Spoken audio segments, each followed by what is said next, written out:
Testing sound, meeting of the Cabinet, 15th of July, 5 p.m.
Okay, thank you very much. Hello everyone, good evening and welcome councillors, members of the public, anyone who's watching online.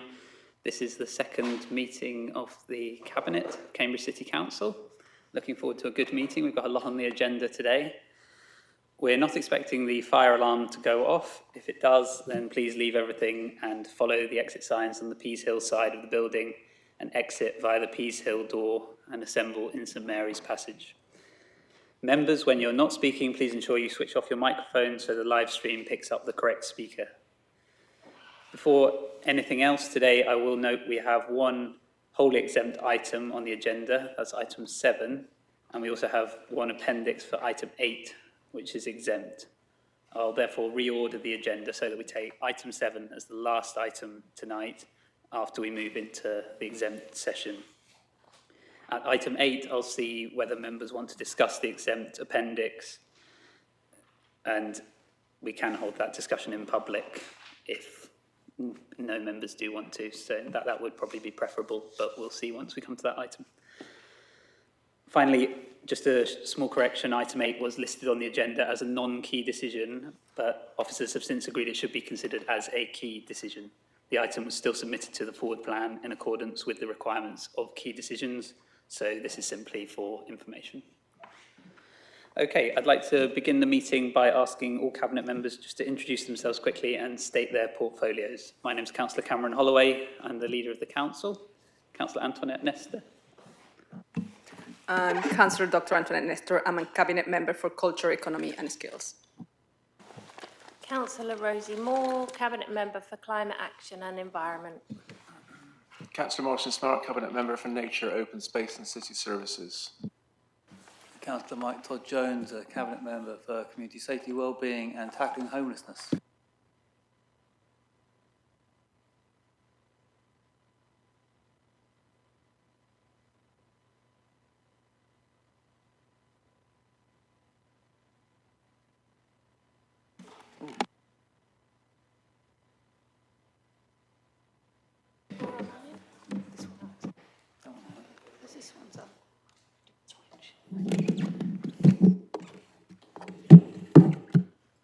Got to go green, hasn't it? Is the sound on now? Councillor Anna Smith, Cabinet Member for Communities. Councillor Katie Thornborough, Cabinet Member for Planning and Transport. Councillor Rachel Wade, Deputy Leader. Councillor Jerry Bird, Cabinet Member for Housing. Councillor Simon Smith, I'm the Cabinet Member for Finance and Resources. Excellent, thank you very much. Okay, we have one public question that's been submitted for this meeting. Sorry, I may be getting ahead of myself. Yeah, sorry, I'm getting ahead of myself. We've got apologies for absence. I haven't received any apologies for absence. I think everyone is here. Are there any further apologies to report? No, okay, lovely. Declarations of interest. Does any member of the Cabinet have a declaration of interest they would like to make? Okay.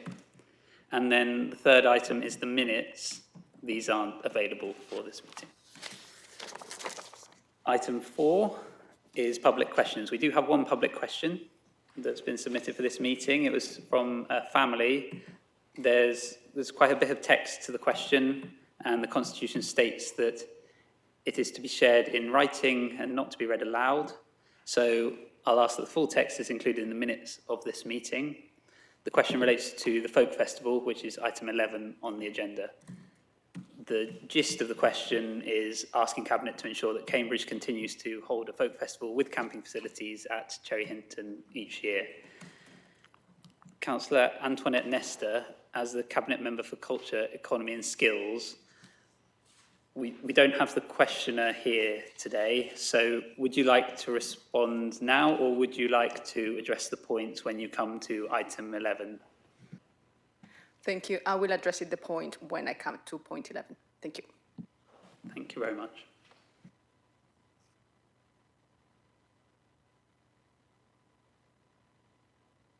Okay, we've got a large agenda, as I said. First item on the agenda today, the first substantive item, is the Shared Services Partnership Agreement. I'd like to invite Councillor Smith to introduce this item. Thank you, Chair. The background to this shared service partnership between the Council, South Cambs and Huntingdon District Council was established in 2015, and since then the first agreement was renewed in 2020 for 5 years, which ends on the 30th of September 2025. So to avoid disruption to services, the Council needs to extend the agreement to 2030, subject to a clear exit clause, as local government reform will lead to significant change before then. So over the last 18 months, the ICT and legal services have been the subject of reviews, which has informed their various service plans. We are confident that continuation of the shared service agreement is the most cost-effective way of delivering these important services, and as a result of that, the recommendation is that the Cabinet approves the partnership renewal agreement for the 3C shared services, ICT, building control and legal. Thank you. Thank you very much, Councillor Smith. Okay, do any Cabinet members have any comments or questions they would like to make at this stage? Councillor Thornborough.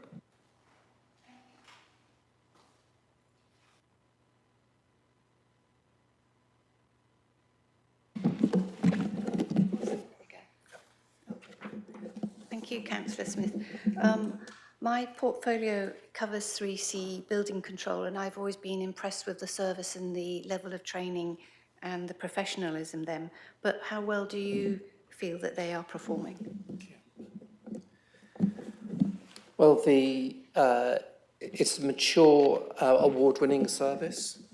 Key achievements over the last 5 years is it's increased its fee earning from 70% to 80% of its costs, and those services are being delivered directly to the 3 councils.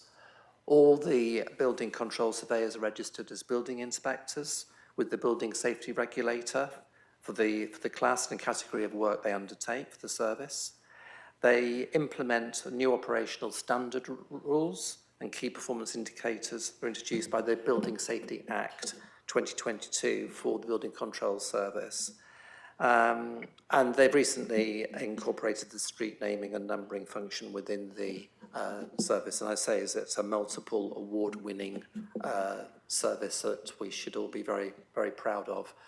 And when there were difficulties with the foundations issue at Darwin Green, it was Building Control Service comes in as the regulator in its regulatory role and fulfilled that function in an exemplary manner, and as a result the foundations were replaced with ones which were fully compliant and appropriate to the ground conditions, so that everyone in Darwin Green now can be confident that their houses will not be the subject of subsidence, and we're very proud of them. Thank you. Anyone else, any questions? Okay, Councillor Anna Smith. Yes, I mean, there's obviously lots that's really strong in here. I know a question that I'm asked a lot is, we're different councils, different political leadership of the councils, but we have these shared service agreements. So I wonder if you could give us your personal take on why we should have these shared agreements. Well, these are obviously delivering technical services that are not terribly influenced by political issues. It's the economies of scale that are really important here. They provide greater service resilience and depth in experience and expertise across specialist functions that we otherwise wouldn't be able to have. They are all subject to rigorous budget challenges and continuous improvement, and that's reflected in their service plan. So there's no question of them not being as efficient and effective as if we were directly managing them. And as I say, our Director of Operations was involved in a comprehensive external review independent review of the 3C ICT service, and that confirmed most emphatically it was the most effective approach for the City Council to be in this shared partnership. Of course, the alternative was that we would give notice to the partnership. That would be extremely disruptive. It would create unnecessary budget pressures, whereas the service costs for these services and the efficiency savings they're delivering are already included in the medium-term finance strategy. So I thoroughly recommend that we renew the agreement. Thank you. Thank you very much. Okay, so the opposition also have some speaking rights. The opposition leader has speaking rights, and the chairs of the overview and scrutiny committees do in respect of a report by that committee, but I may allow some leeway on that. First of all, it looks like Councillor Porrer you're indicating here, or is there... Just to say that we didn't bring this into scrutiny, but we're going to be keeping an eye on it on our forward plan later in the year. So. Thank you very much. Okay, looks like it's time to move to the vote on this. So do we have general agreement that we are happy to support this item? Support the recommendations? That's agreed, yeah. Thank you very much, that's approved. Okay, on to item 6. This is the stock condition survey strategy. So Councillor Bird, would you like to introduce this item? Thank you, Chair, and good evening, everyone.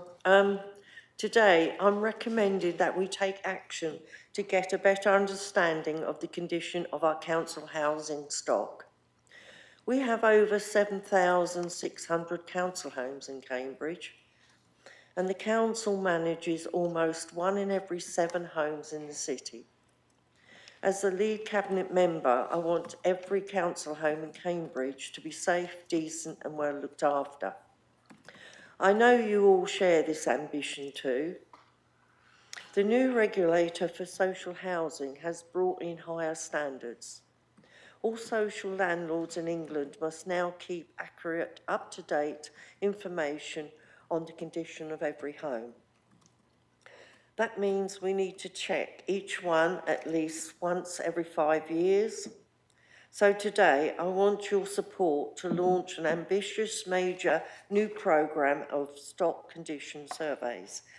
These surveys are a vital part of understanding what shape our homes are in. They will help us spot problems early on, like damp, condensation, mould, as well as hazards. They will help council staff to plan for repairs, improvements, including energy efficiency, and to bring down bills for tenants. These surveys will help us to make sure every home meets the decent home standards. Tenants rightly expect that, and the law now requires it. The first year of this programme will bring in an extra capacity so we can complete 3,000 surveys. Each year after that, we will survey 1,500 homes. By front-loading the work, I have more confidence we will keep on track. This is all part of our plans to deliver a better service for tenants. We will meet new national standards and spend our budgets more wisely. Most importantly, it will give tenants confidence that their homes are safe, warm and well maintained. I encourage the Cabinet to support these recommendations. And the recommendations are on page 65, as you will see, 1.1. Thank you, Chair. Thank you very much, Councillor Bird. Are there any questions or comments from the Cabinet? Councillor Smart. Thanks, Jerry. So what do you say to tenants who've lived in disrepair and poor conditions? So are we failing the decent home standards for those people? Thank you, Councillor Smart. We are compliant with decent home standards. This is about remaining compliant. The council's goal is for every tenant to live in a safe, warm and well-maintained home. But we know that without up-to-date data on the condition of our homes, we may not be able to respond as quickly or efficient as we should. This programme is about putting that right. We're clearing the backlog of surveys and setting up a proper rolling system so that every home is checked regularly. That will also give us the information we need to fix problems faster, plan better, and make sure no one is left living in inaccessible conditions. Thank you, Councillor Bird. Any further comments? Councillor Moore. Thank you. As a council, we are working very hard to cut our carbon emissions from our own activities, but also work with residents, businesses and partners around the city to cut our emissions also as a city, to do our bit to mitigate climate change. How will this work support our sustainability and climate policies? Thank you, Councillor Moore. Every stock condition survey will include energy efficient checks, things like installation, heating systems, ventilation. That means that we will have a clear picture of how our homes are performing and where we can make improvements. We'll be also using the information to help reduce emissions, tackle food poverty and make homes more energy efficient by combining repairs, maintenance and energy data. We can plan smarter upgrades and retrofit work that supports the council's goal to become net zero by 2030. So this isn't just about maintenance, it's part of our climate sustainability strategy too. Thank you, Councillor Bird. Any further questions? Councillor Wade. Thank you, Councillor Bird. I'd like to ask if this is just another temporary fix, or are we going through this again in 5 years' time? I think page 67 of the report makes reference to that. Thank you. Thank you, Councillor Wade. No, this isn't a short-term fix, it's a long-term solution. We're putting in place a rolling 5-year cycle of surveys, meaning 1,500 homes will be checked every year. That keeps us up compliant with the national requirements and ensures the data stays accurate. We're also designing the system to be flexible. Over time, we will build more in-house capacity so we don't have to rely on external support. That means less disruption, more control and a stronger, more resilient housing service. Thank you, Councillor Bird. I'll now look to the opposition, if there are any questions. Is this Councillor Dale? You had indicated you might speak on this one. I'm just conscious we don't want too many speakers, but if you're the only speaker from the opposition, then fair enough. Yeah, go ahead, please go ahead. Yeah, thank you, Chair. So the report does admit that over multiple years we've not consistently prioritised this work. And I think, as we've reflected on in this meeting, this does have then an impact on the safety and standards of living for all our residents. I guess there's a real question here around how do we make sure that that priority remains, and also, do we think that existing residents are owed an apology for this oversight? Councillor Bird, would you like to respond? Yeah, sorry, Sean Cleary. Happy to answer that question in terms of the first part. How do we ensure that the services are maintained at the level that we have the expectations for? There'll be dedicated contract managers who will have oversight of the contract for those particular types of works, and there'll be key KPIs that'll be set against workflows and work streams to ensure that not only are the council getting good quality services and value for money, but that our tenants are in properties that are safe, dry, and meeting the requirements that they need. Thank you, Sean. That's helpful. Councillor Bird, would you like to give an additional comment? Thank you, Chair. Going to your question, do we feel that we should be apologising to our tenants? Of course, nobody likes to hear of the problems our tenants are facing, nobody. And as you know, I'm in social housing, so I understand the needs. And this is my baby, that I want all housing to be decent, warm, and without any mould, condensation, anything like that. So in my heart, I want to say I apologise, but I think there's other issues as well that we've gone back and looked that we really needed to do this stock condition. We've also been doing the audits, tenant audits, in the last 3 years, and we've found a lot of work there. So we are doing the work. So I hope you accept what I've just said. Thank you.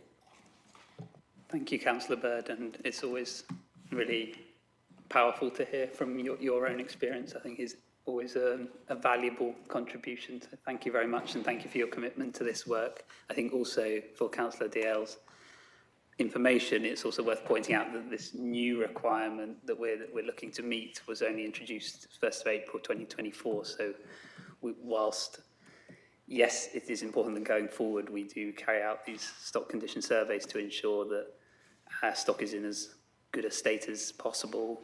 I don't think there's a historic need necessary to apologise per se, but I'm grateful to Councillor Bird for driving this work forward. Councillor Thornborough, did you want to add something? Just want to make a comment that when I was working as an architect, most of the major clients were dealing with reactive repairs and maintenance. And I think moving to a proactive one within the city for the council with the assets we've got for the council homes is a huge undertaking. And I really thank the member for housing for bringing this forward so clearly, and I hope it's really successful, and we all benefit by making sure the housing is good condition, but also knowing what work needs to be done in advance so people can be reassured. Thank you. Thank you very much, Councillor Thornborough. Okay, we'll move to the recommendation. So the recommendation is to approve the procurement and delivery of stock condition surveys to support long-term strategic asset management and delegate authority to the Director of City Services. It's also to approve the adoption of the phased delivery model. Is the Cabinet agreed to these recommendations? Thank you very much. Yes, that's approved. Okay, item 7 is the disposal of Grafton East. As I mentioned before, we will move that to the end of the meeting so that we can move into exempt session for that item. Item 8 is the public health contract for Tier 1 and 2 services. So, Councillor Mike Todd-Jones, would you like to introduce this item? Yes, thank you, Chair. This is reporting back following the verbal comments at the last Cabinet meeting. Just to give a bit of context in terms of the healthy behaviour contract, we currently collaborate with 5 local authorities and Living Sport to deliver Healthy You branded activities across districts within Cambridge and Peterborough. And these Tier 1 services, as they're known, include a range of physical activity interventions and healthy eating opportunities such as wellbeing walks, park runs, healthy eating initiatives and engagement with schools, families and communities. So the County Council, currently tendering a healthy behaviours contract, changes it from a district-wide approach to a place-based local authority approach, and the Tier 2 services have been merged with our existing Tier 1 services that we deliver. And those Tier 2 services include health interventions such as adult weight management, alcohol and smoking reduction and cessation, fraud prevention and mental health programmes. So the council bid is the City Council bid is the Cambridge place-based lot of services. So if successful, we'll continue to provide Tier 1 services, but also build on our existing neighbourhood-based prevention and early intervention work with health partners, community organisations and an integrated neighbourhood team to deliver those Tier 2 services. So the 5-year contract, we can extend it for a further 2 years. We'd expect to hear if the bid is successful the week beginning the 4th of August, and what they call mobilisation regarding the 18th of August is before the next Cabinet meeting on the 25th of September. So I'm seeking delegated authority to the Director of Communities to enter into a new contract for the delivery of a place-based healthy behaviours contract should our bid be successful. Thank you, Chair. Thank you very much, Councillor Todd Jones, for that introduction. I should also just mention that if any member does want to speak about the detail in the exempt appendix, then we'll have to move to an exempt session. So let me know if you do want to do that. Okay, any questions or comments from Cabinet members? Councillor Anna Smith. So with my role as Cabinet Member for Communities, a lot of what I'm doing is around poverty and inequality and tackling those things. And it's always struck me that our work in health has got real potential to assist us in that work. So I wonder, without, please avoid if you can going into those things that need to take us into exempt, but with the detail you can give us, how is this going to help us deal with poverty and inequality in the city? Yeah, thank you, Councillor Smith. Well, this is a very important aspect if we're successful with this bid in terms of the healthy behaviours contract, because whilst we are a universal service for Cambridge residents, we'll use the data to identify higher levels of need, so the services can be really targeted to priority groups. Those are identified, for example, living in the most deprived parts of our city. This is particularly important for me representing Arby, where we do have some very deprived residents in the city. So there'll be the new contract, if we're successful, free or low-cost activities for families and people with health conditions, people with disabilities and long-term health conditions. So those are also most likely to be experiencing poverty and employment challenges. We'll also be looking to target some of the minority communities. We do have particular challenges in terms of facing low income, employment barriers, which all this will help to improve healthy and active lifestyles. So I hope that's a kind of a real emphasis on what this this contract, this bid should achieve were we to be successful. Thank you. Thank you very much. Are there any further comments or questions from the Cabinet? No? Okay. Well, thank you very much, Councillor Todd Jones, for the work that you're doing on this. Do the opposition have any questions they would like to ask on this item? Okay, excellent. Right, thank you very much. I'll take that as a positive endorsement of your work, Councillor Todd Jones. So I'd like to move to the recommendation.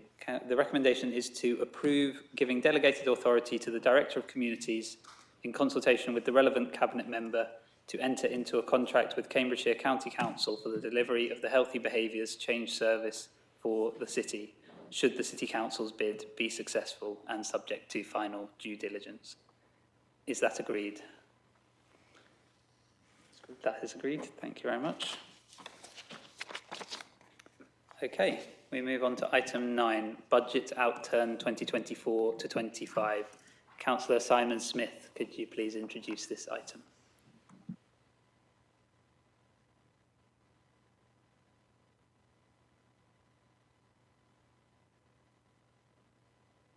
We're just having a brief pause while we wait for Councillor Smith to find the right page. But he'll be worth the wait, don't worry.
So this is the 24-25 outturn report, and it reports the final net underspend on the general fund of 3.762 million, which will be transferred to the Civic Quarter Reserve, as was agreed by full council in February this year.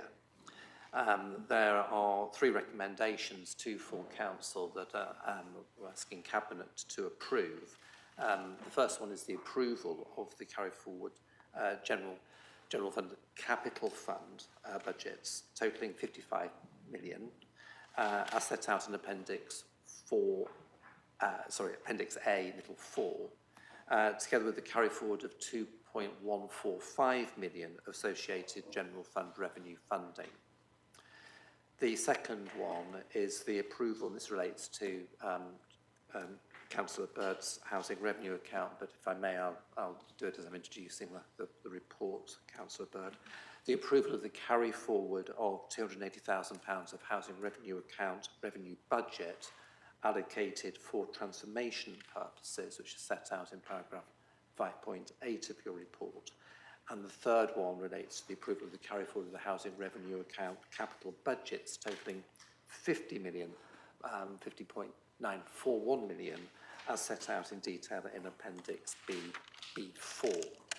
So this is for consideration by the Cabinet, and it will be received by the full council, and it reflects best practice in financial management. It supports full council in discharging its statutory and constitutional responsibilities in respect to financial sustainability and monitoring compliance with the budgetary framework.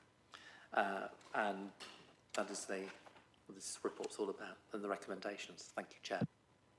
Thank you very much, Councillor Smith. Are there any questions or comments from the Cabinet?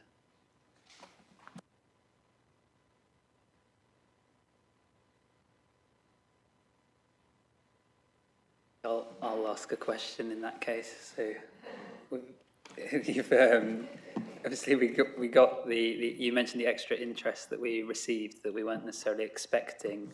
So I just wanted you to outline the reasoning behind receiving that, and then what we've done with it, and is that something that we might expect in the future, or is that a one-off, and how does that fit with the work we've been doing on savings? Thank you. When in the medium-term service, medium-term financial strategy, right? There was an expectation at the time, and it was generally across the markets, and it was, external advice was that the interest rates would fall more quickly than they have done.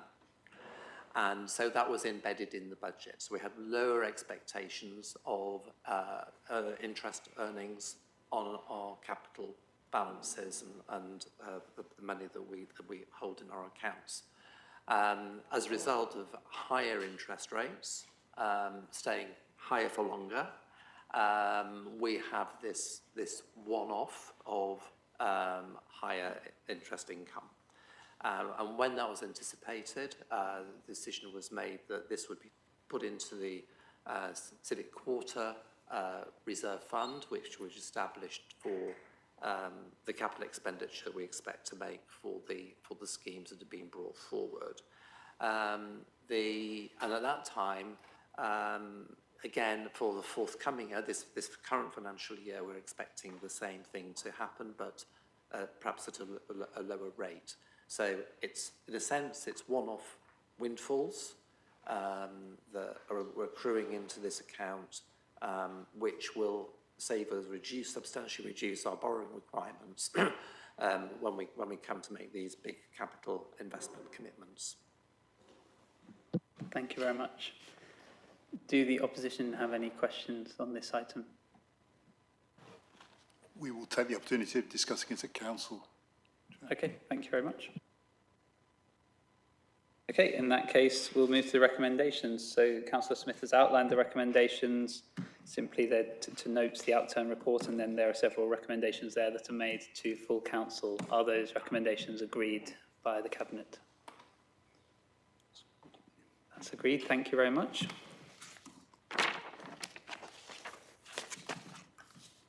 Okay, the next item is item 10. It is also one for Councillor Smith.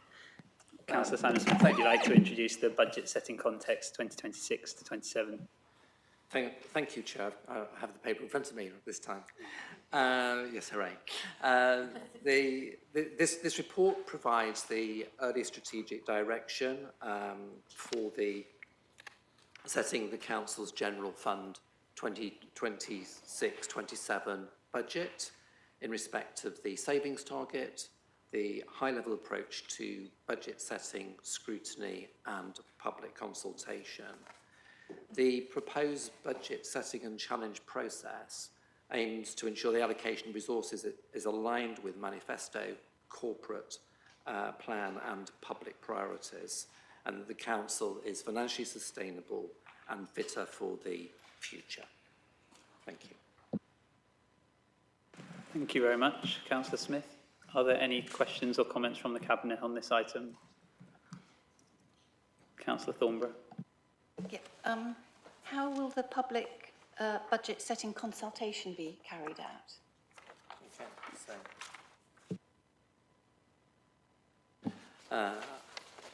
as you know, we over the last 2 or 3 years or so, we've approached the budget consultation process in different ways with a view to eliciting more responses and getting views on different ways at a strategic or at a budget line by budget line basis. But we've learned from each budget consultation, and one of the main flaws in this has been that it's heavily weighted to people from wealthier socioeconomic backgrounds than not. And we really want to try and get a more representative response from the communities as a whole. So for the forthcoming budget setting process and consultation will be a 6-week consultation from early September to mid-October, and it will allow the public to have a more meaningful input into the strategic prioritisation of council resources and development of budget proposals, rather than simply asking them to comment on proposals that have already been developed. And to address that process, the challenge of getting a more representative demographic profile, the consultation will take place on the Council's online consultation platform, in line with the approved Code of Best Practice on Consultation and Community Engagement. And questions will be concise, they'll be easy to understand. And alongside this, the communities team will propose alternative ways to engage with underrepresented groups. On the 9th of September, the Performance Assets and Scrutiny and Overview Scrutiny will scrutinise and comment on the strategic approach to budget setting, including the savings targets and the high-level approach to public consultation. And the responses to the public consultation and scrutiny will be fed into the budget setting process for 26-27 in late October. Thank you. Thank you very much. Any further comments or questions? Councillor Wade? Just a quick question around reserves. Why does the council hold such large sums in the general fund reserves? Thank you. So the reserves really are held for 3 reasons. The first one is we are required to hold a minimum prudent balance, and our target reserves are 7.8 million.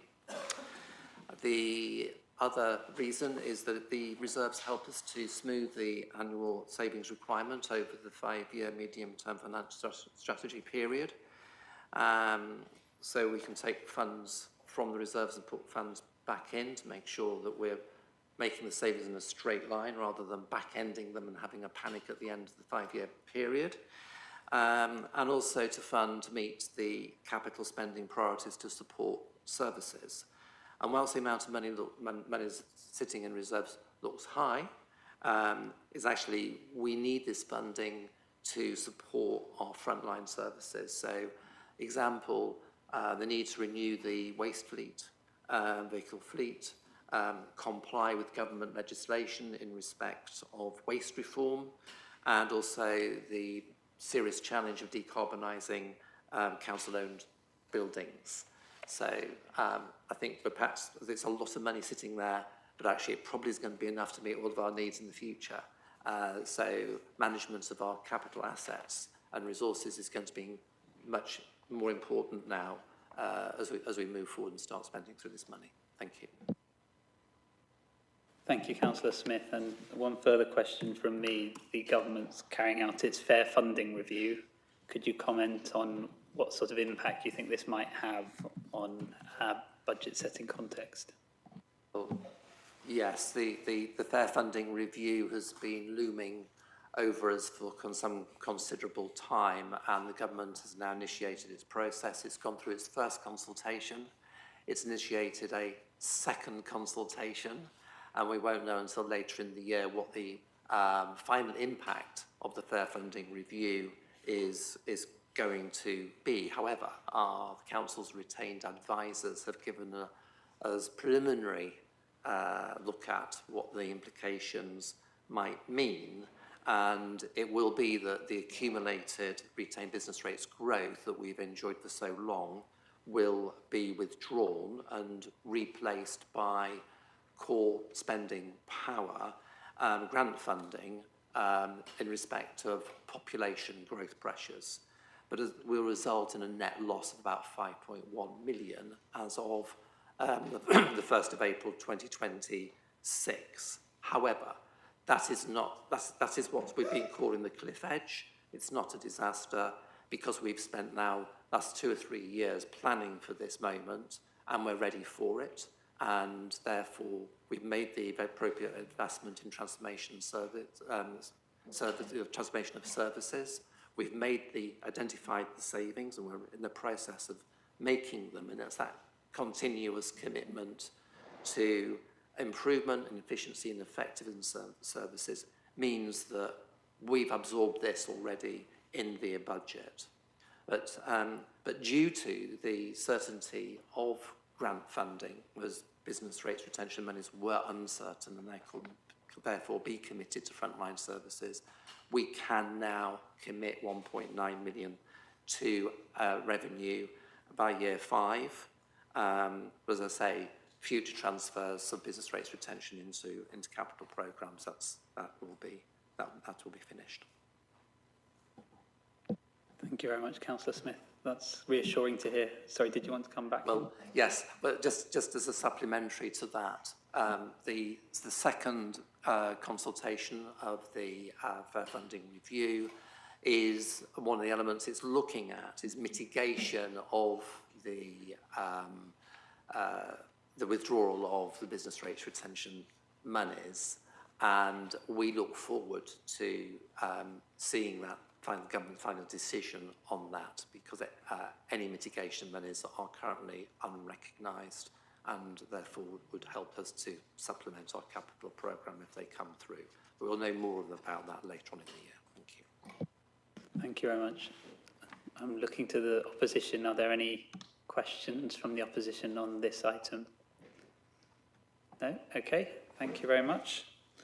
All right, therefore I'll move to the recommendations on this item. We've got, first of all, to accept the proposed updated savings targets for the general fund for the next 5 years, as set out at paragraph 4.1, and a new headline target to say,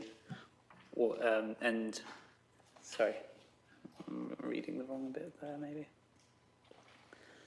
It's the new headline target to say 1.5 million per year over the next 2 years. Have I got that? I think that may be incorrect. Say 1.5 million over the next 2 years. That's right. So yeah. It's just for clarification, it's 0.75 million in the first year, 0.75 in the second year, cumulatively 1.5 over the 2 years. So for the avoidance of doubt, it's not 1.5 million per annum. That's the cumulative number. Thank you. And then secondly, to endorse the proposal to undertake a detailed review of the 30-year business plan for the housing revenue account over the summer, using external advice where appropriate. Third, to agree the high-level approach to budget setting for 2026-27 set out in section 4. And fourth, to agree the high-level approach to public consultation set out in section 6. Are those recommendations agreed by the Cabinet? Thank you, that's agreed. Okay, we move on to item 11, which is the Folk Festival. Councillor Antoinette Nestor, would you like to introduce this item? Thank you, Chair. Now, I bring this to you not just a funding decision, but as a question of legacy, community, and how we shape the future of culture in Cambridge. The Cambridge Folk Festival has stood for nearly 60 years as a national cultural institution, rooted here in our city. But in 2024, for the first time, it ran at a serious loss, over 320,000 in deficit. That's not just a number, it's a wake-up call. Operational costs have risen sharply. Equipment alone has gone up by 60% since 2016. Ticket income is down. Camping revenue has halved. Our core audience is aging. In short, the traditional model can no longer support itself. That's why we paused the festival this year, to look honestly and thoroughly at what needs to change. We explored 4 options. A revised single model, which is unsustainable and would require up to more than $500,000 in subsidy. Outsourcing means losing local control, community ownership, and the festival's character. Permanent closure, a loss that local residents and national stakeholders do not support. Or the option I'm bringing forward today, a citywide, multi-venue relaunch rooted in our values of community, accessibility, and sustainability. This is the recommended path. Keep Cherry Hinton Hall as the festival anchor, its spiritual home, but scale it back to a more manageable event. Now expand across the city using venues we already have, our university colleges, churches, museums, and community spaces. Focus on local engagement, bringing in younger and more diverse audiences, celebrating emerging artists, and working with the local folk scene. Financially, this is what we're asking. At $215,000 underwriting to safely relaunch the festival, and $60,000 for marketing, digital infrastructure, and audience development. Because if we want to reach new people, we have to meet them where they are. There will be a cost-neutral on-site camping in 2026. And crucially, even where venues aren't council-owned, we'll retain a strategic oversight to make sure the festival stays true to its roots. This is a modern, responsible, and inclusive approach in line with our corporate plan and cultural strategy to support cultural life, promote community, and act sustainable. We will delegate authority to the Director of Communities in consultations with the lead member to finalize the business plan and return with a progress review in February 2026. Colleagues, members, this is about more than just a music event. It's about protecting a proud piece of Cambridge's cultural heritage and reshaping it for a more resilient, more inclusive future. We're the custodians of culture, and if we don't act responsibly, where does that leave us? So I commend the recommendation to you. Thank you.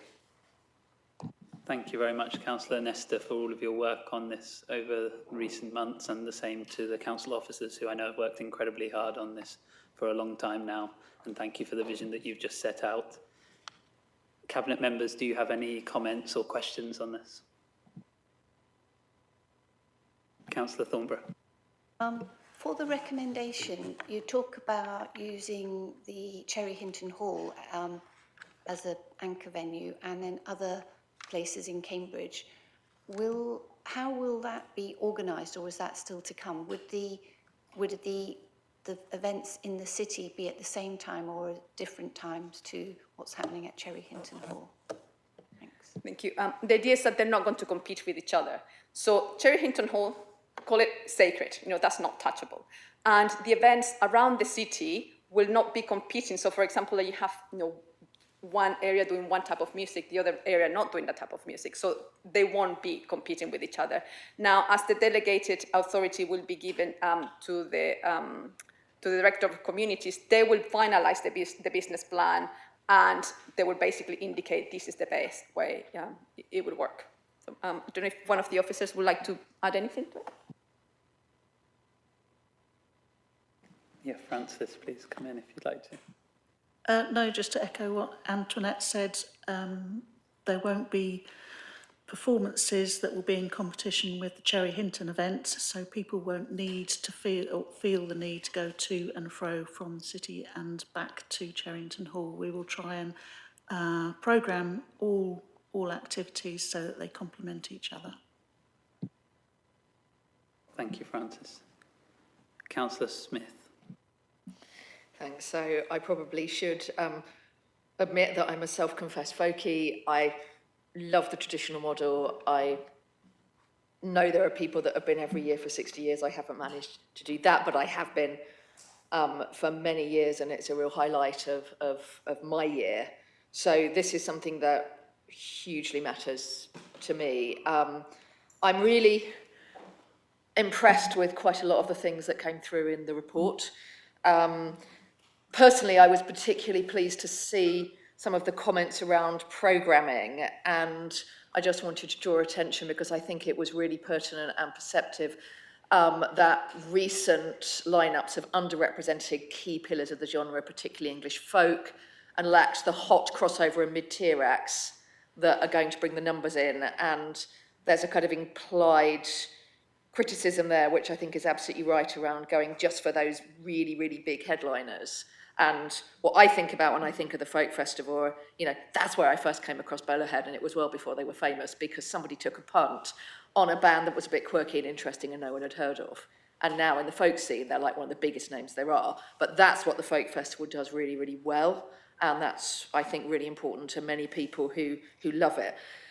I think, for me, it's having that proper folk festival feel. So I've got a couple of questions I wanted to ask. Firstly, and I think you've reassured me on this point, but I just want to be sure that I've got the right sense here, that there's going to be that 2-day feel to it, that it won't require people to do a session in the morning at Cherry Hinton Hall and then get on their bike, go into town, see something else, come back, that it will be a proper 2-day with the option for camping, appreciating it's not as much as it was, but some limited camping, and with that sense that if that's really, really successful, there's that capacity to extend in future years in terms of the amount that we're able to do there. Personally, I really like the idea of adding with a sort of 10, 12 more days of exciting events elsewhere as well. It could make it even better as long as we don't lose that core of what the folk festival is. It's not a citywide festival, it is that thing at Cherry Hinton Hall.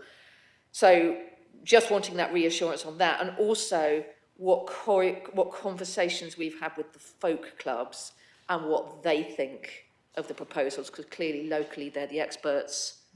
So I'm really keen to know what conversations we've had with them. Thank you very much. So in relation to your first question about the feel of the, kind of like what a properly folk festival should feel like, it will be, of course, scaled down as indicated.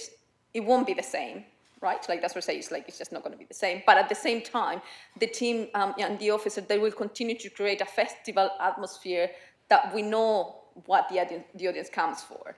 Now, the site will be smaller, there will be 2 medium stages only, food, drink, side activities, basic camping, as sort of you acknowledge, like, you know, a much smaller capacity.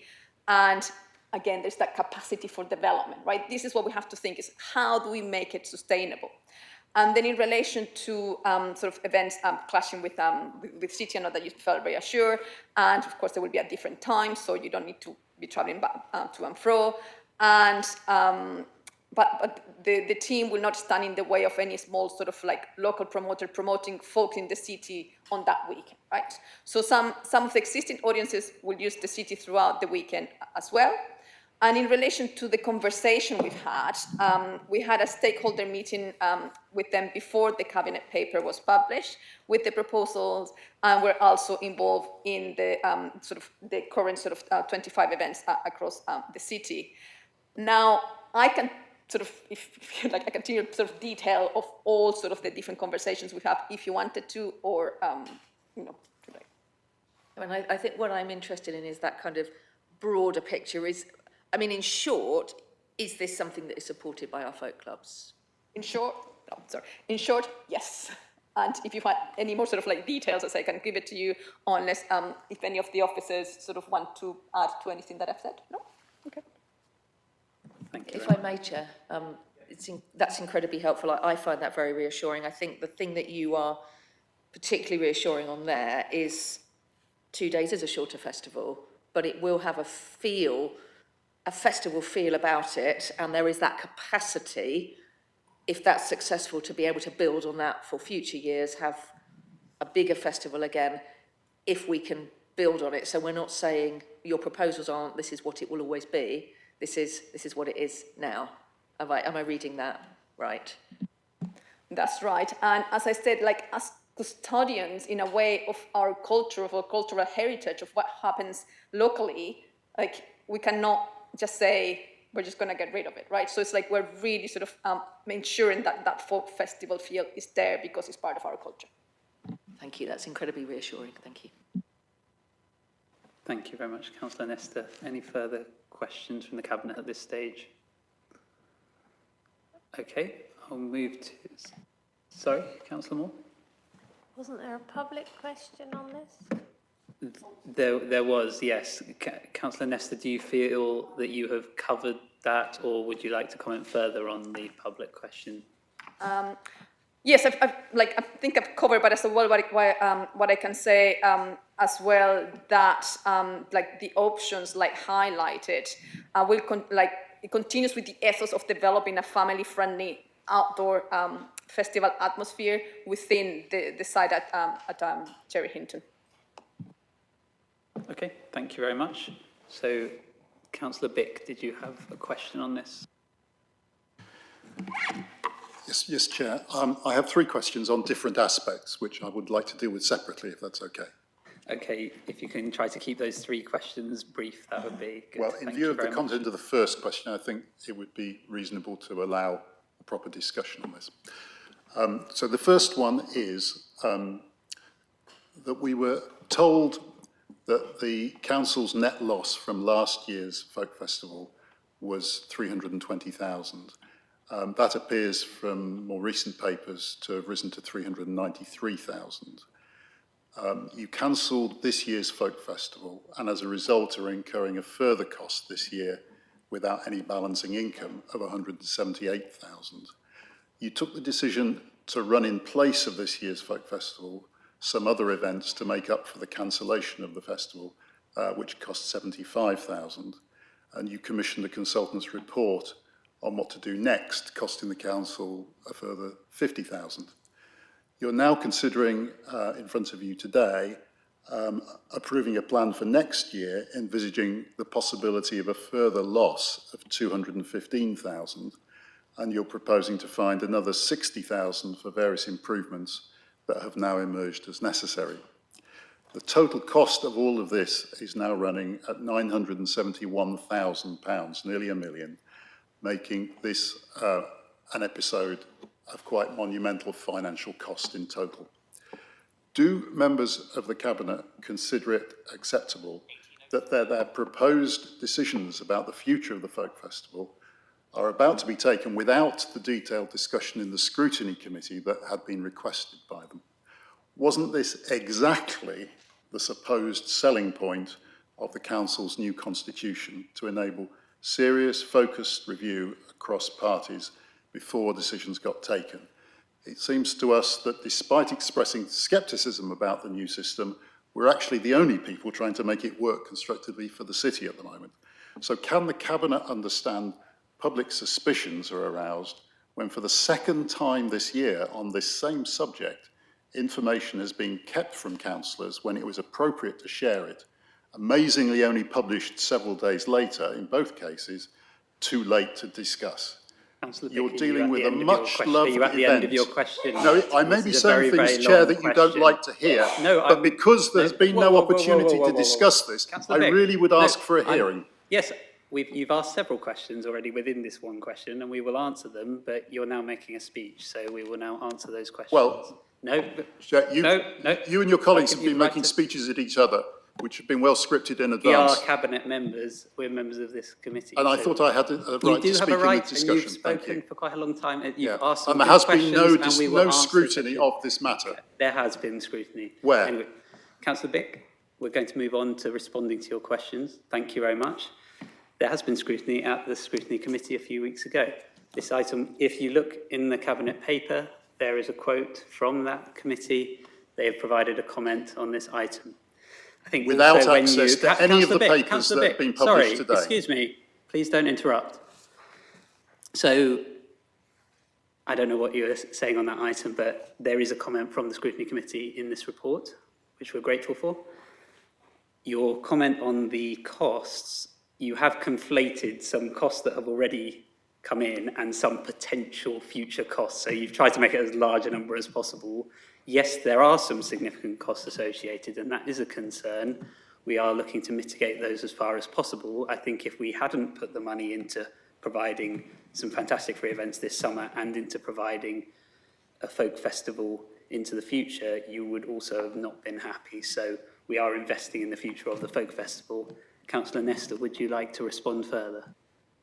Yes, and just to reiterate, you're insinuating that we're being secretive, and we haven't. The officers have provided a timeline of all of elements of engagement. They've engaged with oppositions, festival goers, and folk clubs. Oppositions leader did get a chance to hear about and the feedback on the proposals.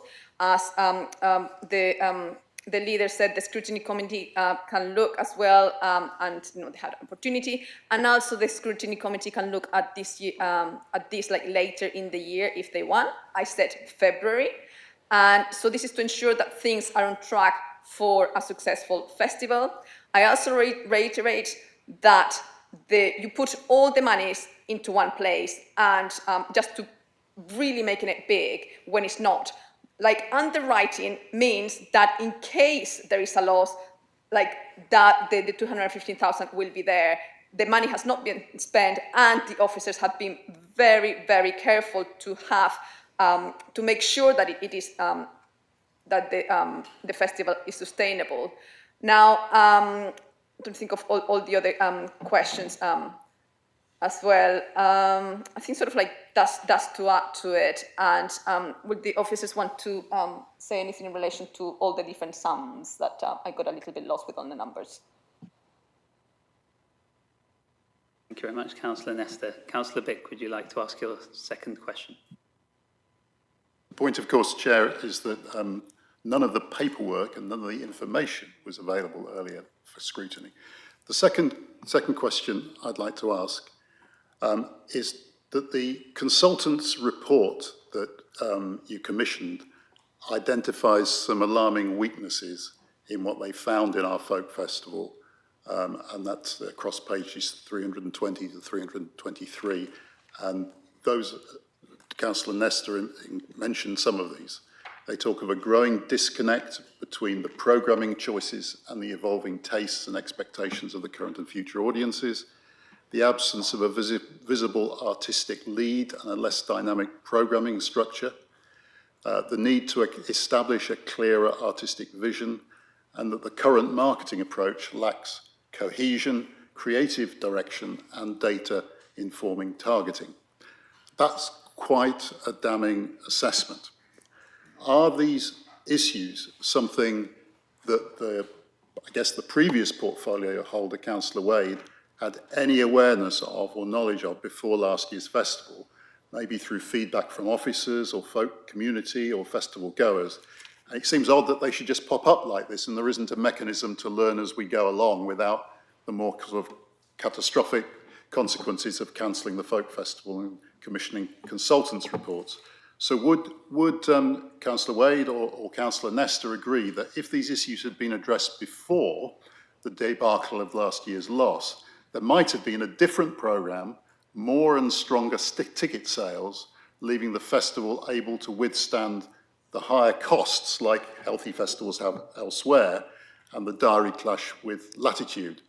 And I think we can all see that cost inflation has been a It's factor another in very this. long speech. Can you you've asked a question Well, already. Could you finish the Chair, question, please? again, I would say to you that if the information that has been published for you to debate had been published for other people to debate, there wouldn't be a need for these questions.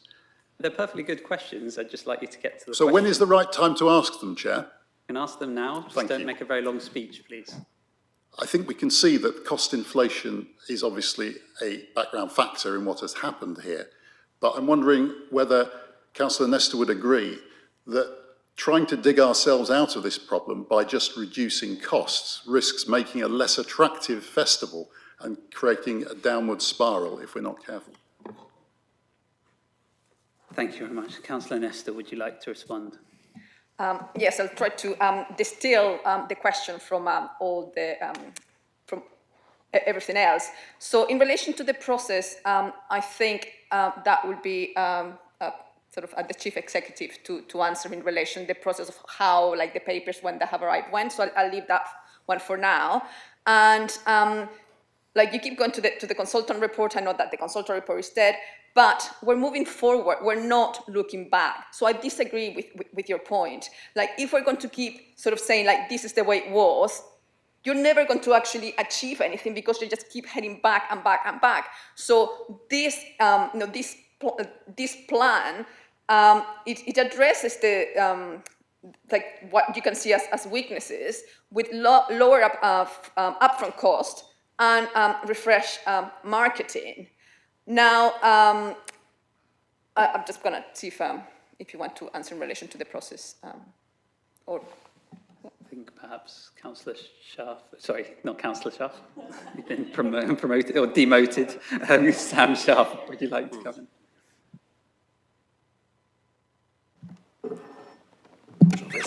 Does that work? Yeah, fine. I'm happy to pick up just a couple of the points made and then pass over about the process. I think just some assurance that every year we run a festival, there is a full review, a full internal review that is carried out to improve, whether it be marketing, whether it be programming, whether it be the experience. This year, as has already been described, is a very particular year that added a huge amount of cost in places that we were struggling to find a way to balance, and we clearly didn't, thus the situation that we're in. What that led to was a much deeper review that historically has not been carried out, and the one that you reference. The points you've picked up, I think we recognise and have referenced have been reasonably fair. There was an issue with programming. We've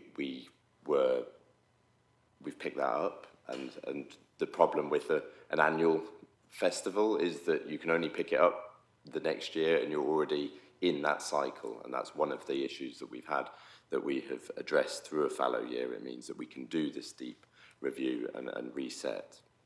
Around marketing, we've already put some of those recommendations in place. We're already addressing some of those technical marketing issues, and those will be picked up through business as usual and through the team already. So what we wouldn't want to come across here is a complete dismissal of the recommendations. In fact, what we've done is tried to build on the recommendations that have been put forward, as you can see through transparently sharing the whole paper, is we've taken their core substance, we've understood the core elements. We've had 150 festivals go down.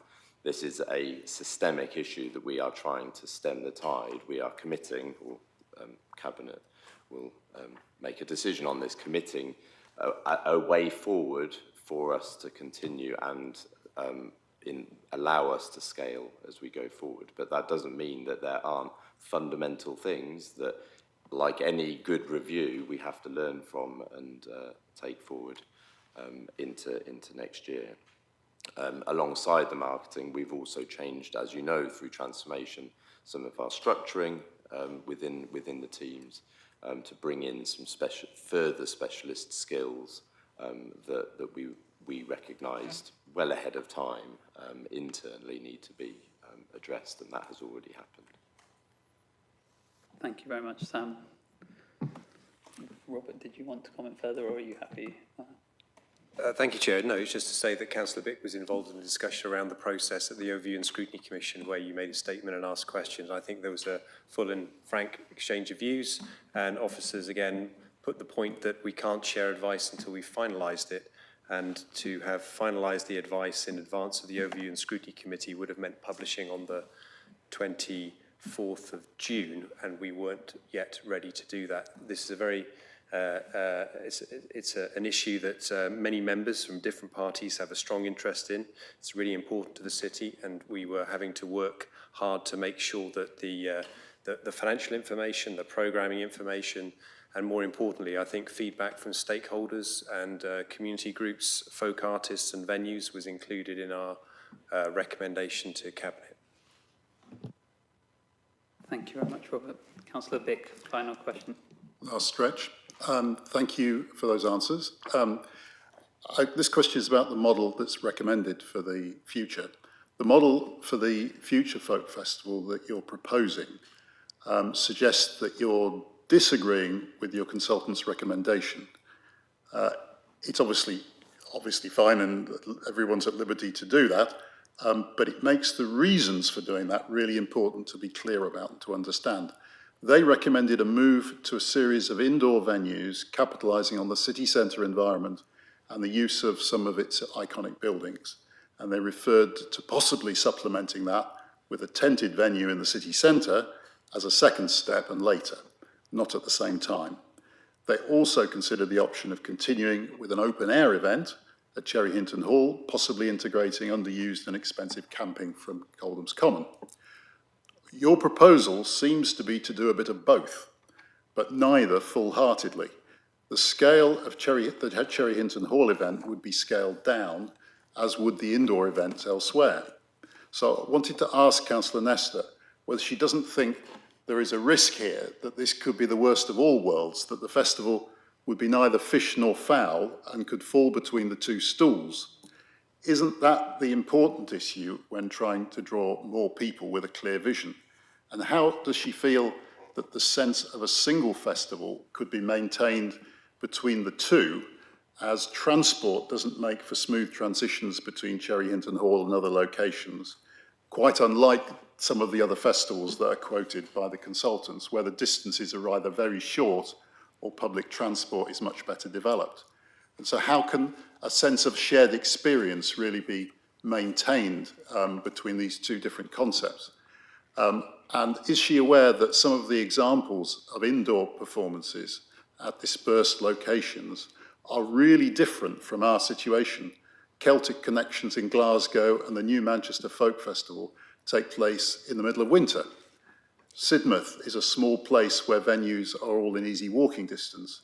And if you really want that model, then surely the consultant has a good logic for not trying to do everything all at the same time and to restore what you've got to health before trying to take a further step. So are you sure the council has the capacity on its own to manage the downsized event at Cherry Hinton Hall at the same time as starting the new venture of dispersed events at satellite venues elsewhere? Because you are not supporting any of the options that involve partnering or subcontracting with outside experts. And I just want to say that I had a very interesting, come to the end of your questions. I've had lots of emails about this, and one of them I wanted to quote to you from someone who said the following: "To my mind, it is akin to demolishing a large Marks and Spencer's food hall that people flock to from miles around because of the excellent quality and variety of what's on offer, and replacing it with a Tesco Express used by locals for convenience and cheapness. I just wanted to convey my desolation at the loss of the festival and voice my personal opinions as long-term folk festival participant." Thank you, Councillor Bick. I think, again, there were several questions in there. I mean, I'm a bit more optimistic than you. I think that this can, in fact, be the best of both worlds. I think we can have a really positive festival that's going to be accessible to local residents. We are a fairly small city. I don't think we're a massive place that's going to be really difficult for people to get from one side to the other. But we have also chosen to retain that traditional element of Cherry Hinton Hall, and I think that's really positive. Councillor Nesta, thank you for your work on it. Could you expand a bit more? Yes, and I do find quite bizarre that Councillor Beck has no faith in the excellent work that the officers at the City Council are doing and do. We have an expert team who have spent years working on this area, who will be able to deliver a fantastic festival.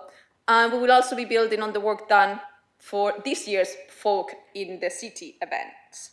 Now, like the model recommended, I disagree with your view. And you mentioned the consultant recommendations, then you mentioned the tent venue, option and open air, a bit of both. We work tirelessly with the officers to come up with the best option, something that needs to be looked at. And remember, we need to make it sustainable. We're not demolishing.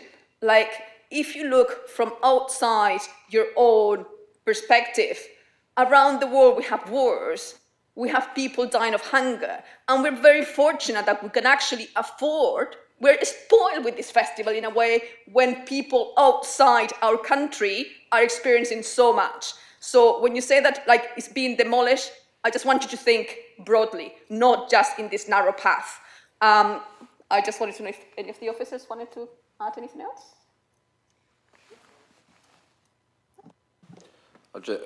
Just a reference back to why we're here and the difficulties that the consultants have found and that we found and that 150 festivals closing have found is that the sustainability at this moment in time of a 4-day open field festival is not sustainable, and the structure in which we have a festival that comes from the funding within the City Council brought this problem to a fore.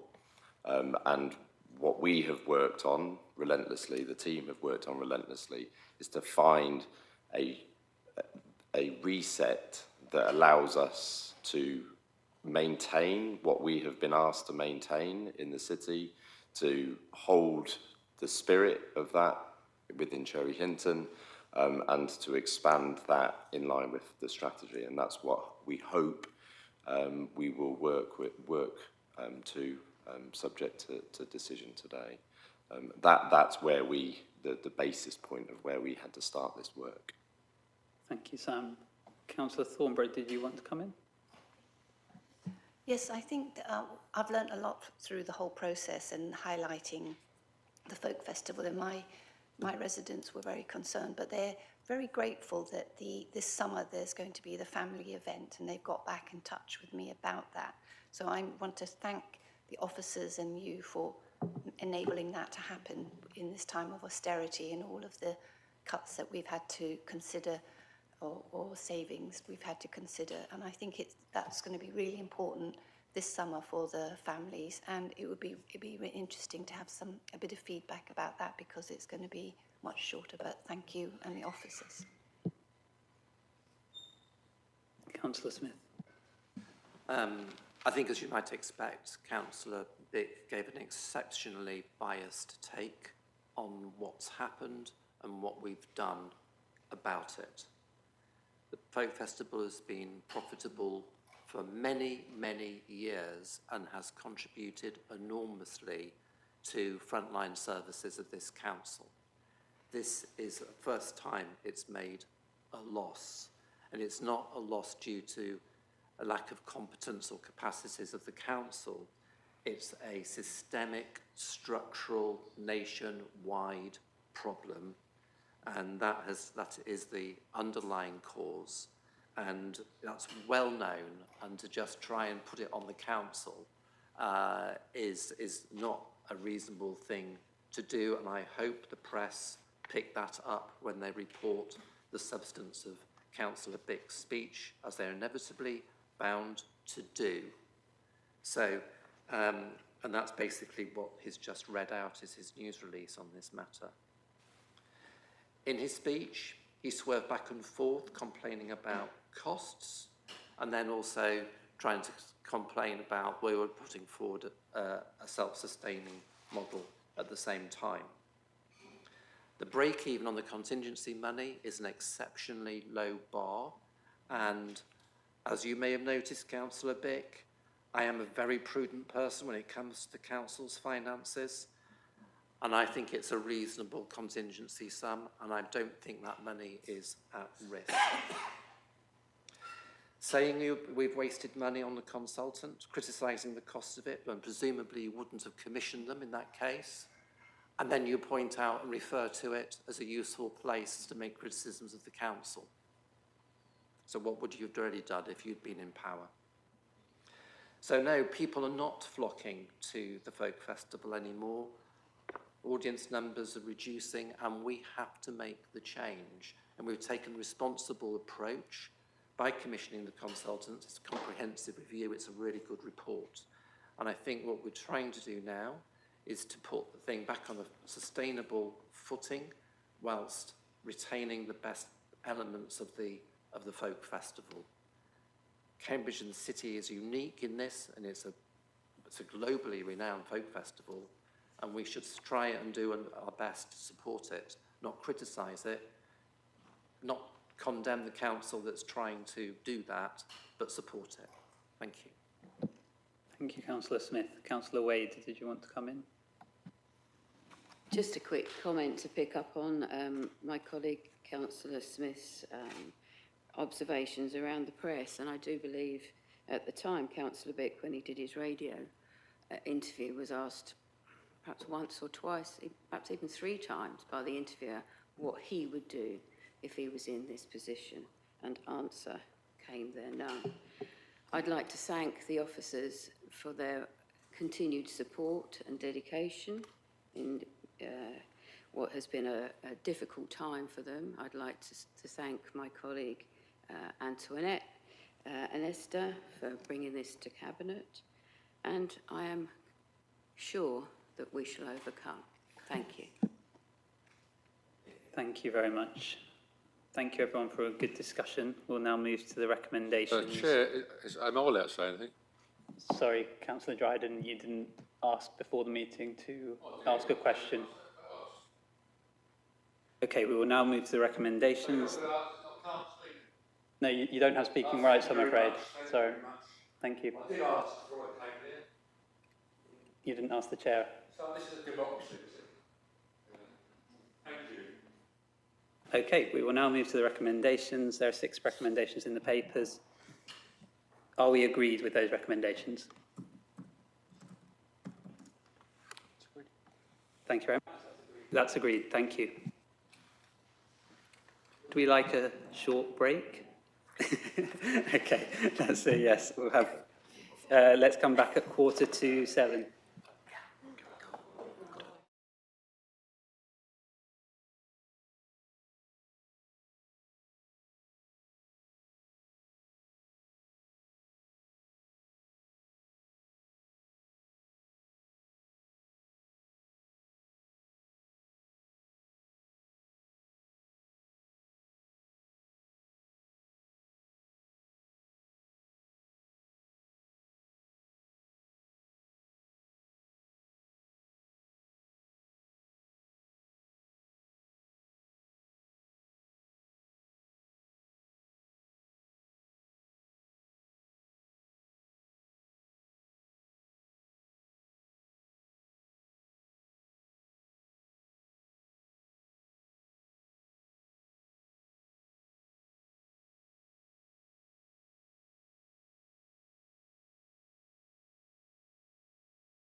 Okay, we're going to get going again. Thanks, everyone. We're on to item 12 now, which is the annual customer feedback report. I'm going to be presenting that one first of all, and then I'll bring in Councillor Bird for the housing element. So, annual customer feedback report was actually really interesting reading. We've had this year 225,000 service requests that our staff have dealt with, and we've had 855 complaints. And I think that's pretty good. That shows that we're providing a really good level of service, I would say, in the absolute vast majority of our services that we're providing to residents. It's also a reduction, actually, from the previous year, which was 953, so that's good to see. We did have 15 complaints that were submitted to the Local Government and Social Care Ombudsman, but none of those were upheld this year, so that was also very pleasing. 80% of complaints were resolved within the target time of 10 days. That was 72% the previous year, so again, we've improved on that measure, which is good to see. And in addition to the information on complaints in this report, we've actually got all sorts of information about some of the really positive work that our council does. We've got, for example, the shared waste service that completes over 300,000 bin collections in Cambridge every month. And that has a 99.89% success rate across the whole of the waste service. Really impressive work. Housing repairs and maintenance completed 16,373 in-house repair jobs. Our streets and open spaces team maintained approximately 300 hectares of land, 33,000 trees, 107 play areas. These are just a few of the stats from the report, but there's loads more in there. But I just want to say a big thank you to all of our staff for the fantastic work that you do to support residents in this city. And when it's laid out in those kinds of statistics, it really is very impressive. Thank you very much. Okay, at this point, I will move on to talk a bit about housing, and then I will bring in Councillor Bird. So, on housing specifically, we've had 342 complaints this year, which is a decrease of 1 from the previous year. Now, that sounds like it's essentially the same, but actually this does buck the trend in the sector. Across the board, we've generally been seeing an 18% increase from the previous year in the sector as a whole. So actually, for us to remain pretty much the same is a good story, good news story. 85% of complaints were resolved at stage 1. So mostly when we do receive complaints, we are resolving those first time, which is good to see. Response rates have improved significantly, but we recognise that we do have further work in order to reach sector averages in this area. But we hope to make sure that we do that work in the year ahead. Councillor Bird, as the member for housing complaints, would you like to come in and give some further comments? Thank you, Chair. Yes, as the member, Cabinet member for housing complaints, and I just want to reassure everyone that we do take all complaints very seriously. And we're always looking at how we can improve the performance. We're doing all right at the moment with the responses to the complaints, but we'll be working hard this year to improve and to make sure we're providing the best service we can do for our tenants. Thank you, Chair. Thank you very much, Councillor Bird, for that commitment, and it is good to see the detail in the report and the work that your team is doing, and I look forward to the continued work this year. Are there any further comments or questions? Okay, none from Cabinet members. Are there any from the opposition on this item? Councillor Porrer. Thank you very much, Chair.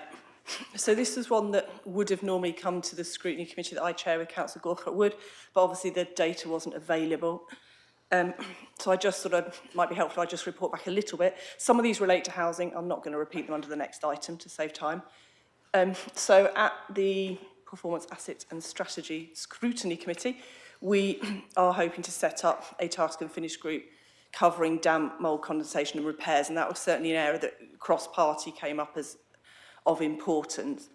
And I think, so I've sort of looked through this annual report, particularly with my eye out for that, and I think what we would probably hope that the Cabinet member will come back to us when we do scrutinise it further was particularly looking at 40% of all the complaints overall are around housing, which is obviously in the report, which is, I think, a concern, but probably reflects the views of the Scrutiny Committee. We know that's an area that needs looking at. I think the stage 2 housing complaints are up by a third. So although we're having slightly fewer complaints, it looks like we're not picking them up and solving them as quickly. So they're not being resolved at first attempt. So I think, again, be grateful for a response now, but obviously I just want to flag it as well for future. And finally, obviously planned repairs, planned work complaints are also going up by about 35%, and we're only really responding in about to half of them in a timely manner. And I noticed there's this mention of external contractors. That was also something that came up at the Scrutiny Committee, particularly around when we tender for these new contracts, which I think we covered in the earlier item. I won't repeat it, because I think some of the issues with non-access, so as in refusals, maybe because contractors aren't defining it. And I think the Scrutiny Committee were keen that when we do go out for procurement and tender, it is very clear that we have a good refusal stroke access policy, so you don't have this issue of someone saying, oh, I knocked and they weren't in, they refused, they're at work. And I think Councillor Bird has already mentioned previously that you are looking now to do out of hours, sort of weekends. Again, it would be good to see that reflected, certainly in the procurement, but I hope it's helpful just to flag those, because I hope that reflects the sort of cross-party things that came up at scrutiny, and it's certainly something we would be picking up in the Task and Finish group, Chair. Thank you very much, Councillor Porra. I'm very glad that you've given that report and that your Scrutiny Committee is picking this up. I think it is an issue that concerns, I suspect, almost all members, and it's something we've had a lot of discussion on in recent years. I know it's a significant issue for our tenants, and we do want to make sure that we're providing as good a service as possible, and the work of the Overview and Scrutiny Committee will be really helpful in allowing us to do that in an effective way and to understand some of the trends that you've pointed out in terms of where there are complaints. This report obviously details where those are, but it doesn't necessarily give us all of the underlying factors that contribute to those. So we look forward to seeing the work that you do on that. Thank you very much. Councillor Bird, would you like to comment? Yes, thank you. I look forward to coming to your committee. Okay. But also, I'd just like to add that sometimes the tenants won't let us in for some kind of reason, whatever, mental health issues, hoarding and stuff like that.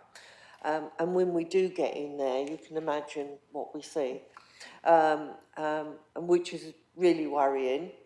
And that's something I really want to make sure we get sorted.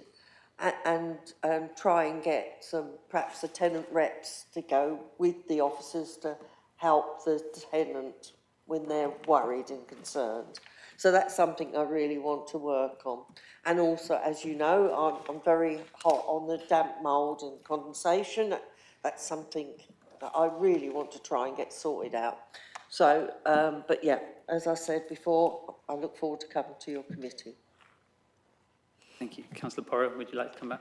Yeah, I think we understand there's, as you say, there are some legitimate refusals. I think the concern was that we're conflating the data between refusals and not being in. So I think that's definitely something just to flag that the committee, and we did mention it to James Elms, who kindly appeared at the previous committee just to give us a brief update. So I think disaggregating those two would be certainly something we're very keen to see for future. Thank you. Thank you very much for those helpful comments. Okay.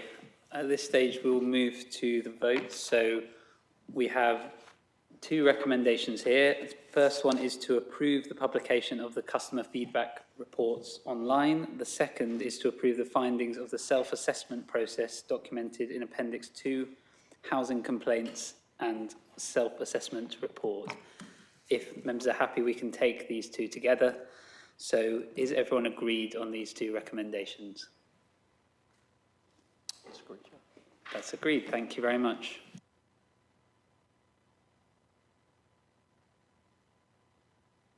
Okay, we now turn to the next item, item 13, which is or is it 12, is it 12C or is it 12C, which is, we've just done housing performance, I think.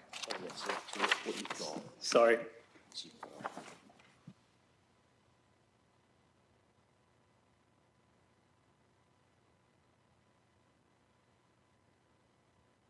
Sorry, I'm getting ahead of myself. Item 12B, housing performance 2024 to 25. Councillor Bird, I believe you're going to introduce this one. Okay, thank you, Chair. I'm presenting the 24-25 Housing Performance Report. Before I go into the operation detail, I want to start with what matters most to me, how our tenants experience the service we provide. And as you know, I'm a social housing myself, and I understand how tenants experience services. I'm really pleased to see that tenant satisfaction measures show that we are not only maintaining and improving key services, that it is critical importance to me and to this council and rightly to our tenants. Overall, tenant satisfaction has risen to 73%, the highest in four years and above the national average, which is great news. Satisfaction with the repair service is now at 78%, the strongest performance in this year's survey. 76% are satisfied with the time taken to complete the repairs, a rise of nearly 5 points. 71% are satisfied with their homes as well maintained, the biggest single improvement, up nearly 7 points from last year. We've also seen improvements in neighbourhood management, how tenants are being kept informed and residents feeling safe in their homes. These results matter because they demonstrate that we are delivering on our core role as a landlord in a way that aligns with tenant priorities. Operational, I would like to highlight just a few areas related to how effective we are in delivering services. Rent collection remains in the top quarterly nationally.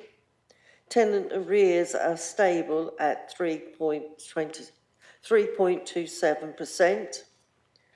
On repairs, we're exceeding targets on approximately keeping at 97% and improving first-time fix rates, now at 79%.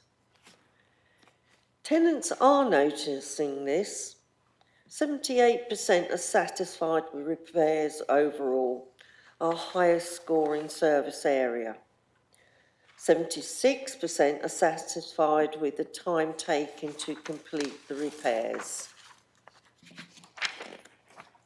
Following the Housing Advisory Board feedback, we will review whether some service targets need to be raised to reflect this improved position.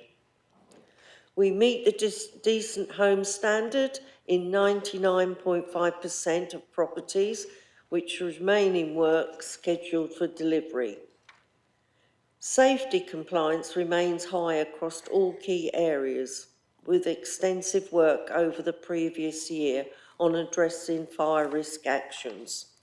We've completed 94% of high priority fire risk actions.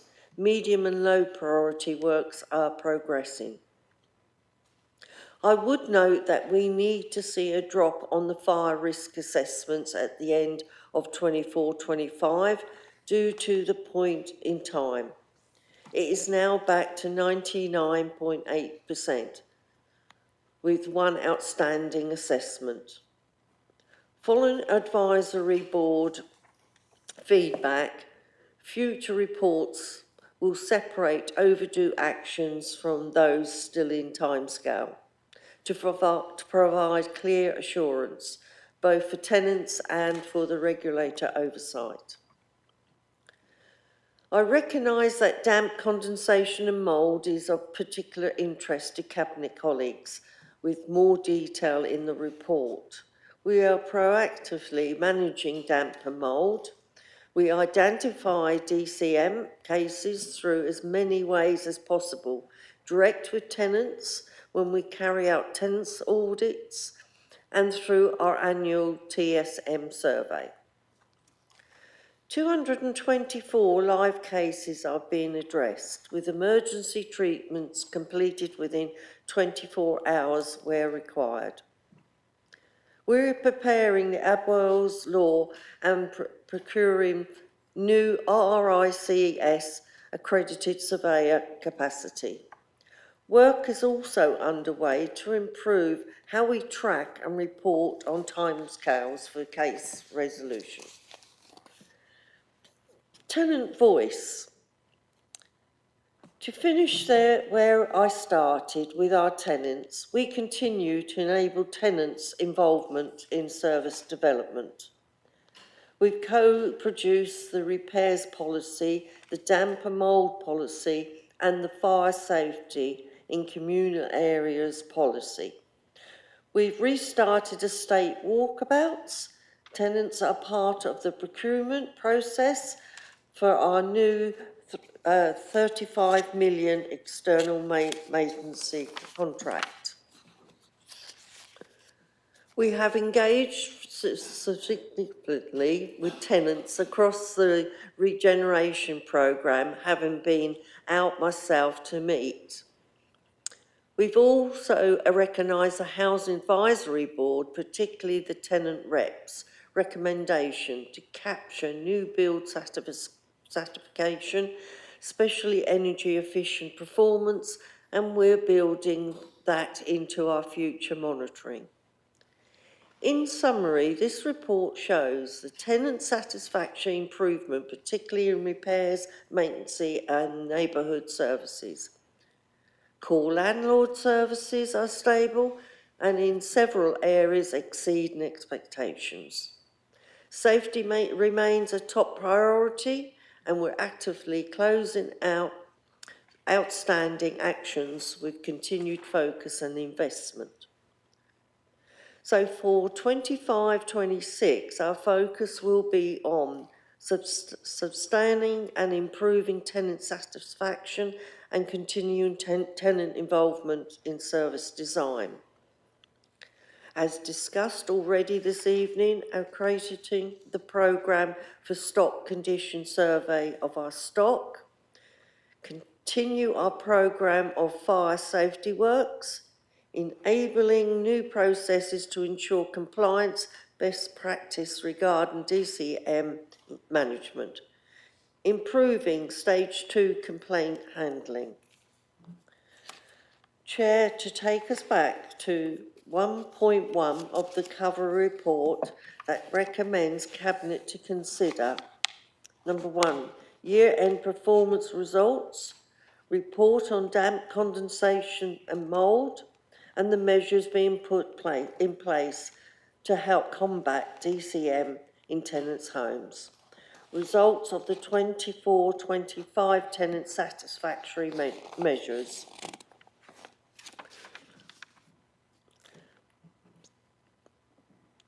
Thank you, Chair. Sorry. Thank you. Thank you. No need to apologise. Thank you very much for all of that really good information, and thank you for referencing the Housing Advisory Board. It was really good to hear that you're already taking into account some of the advice and comments that they're giving. I know that you are really championing the voice of the tenants, and that's something you've done for a long time, so it's good to hear that that's already taking place in our new system as well. I know that it's a bit of a tricky thing for us all to adapt to as we all are getting used to this new system, but glad to hear that that's working well so far. Thank you. Any questions or comments from the Cabinet on this item?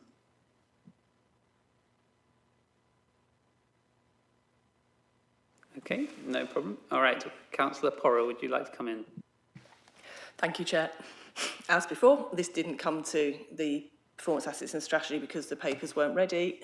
And I was also at the Housing Board, and as you say, it was good to see, apart from a very hot room, but apart from that, it was, you know, the tenants were there and participating.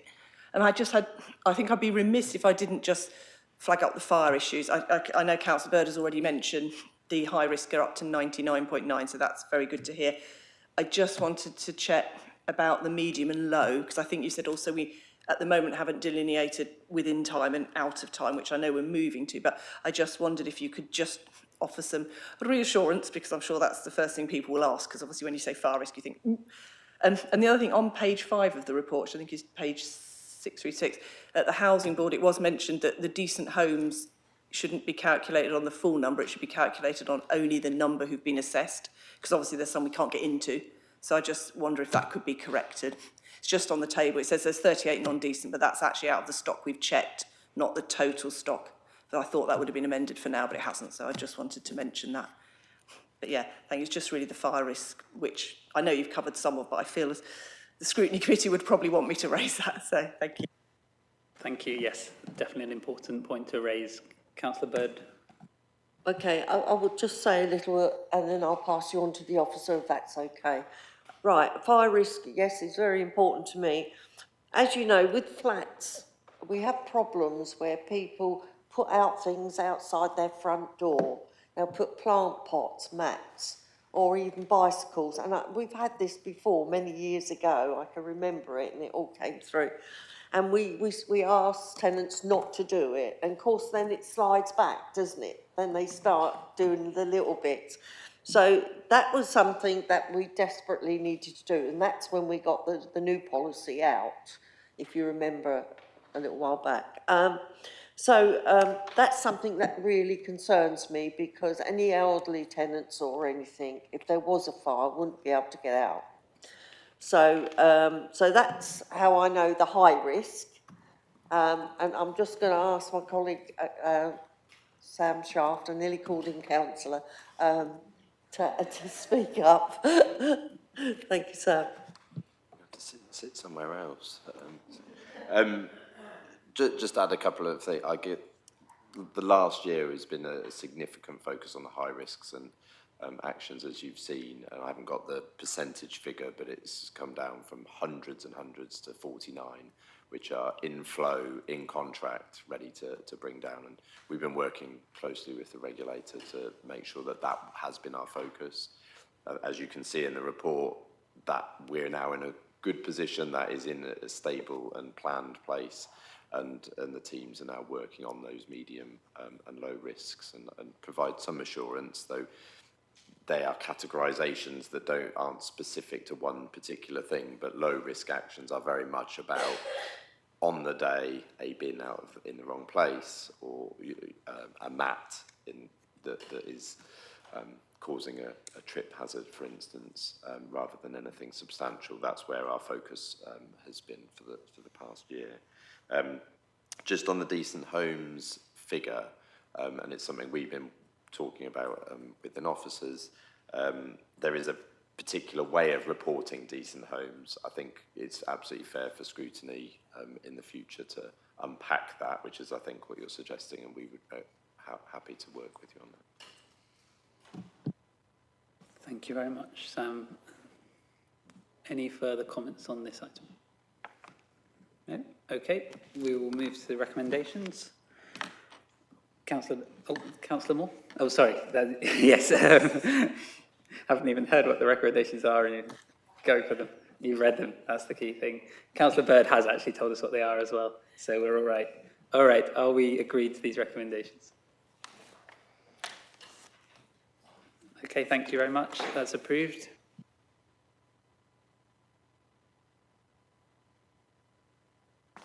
Okay, item 12C is also one for Councillor Bird. It's the new build update.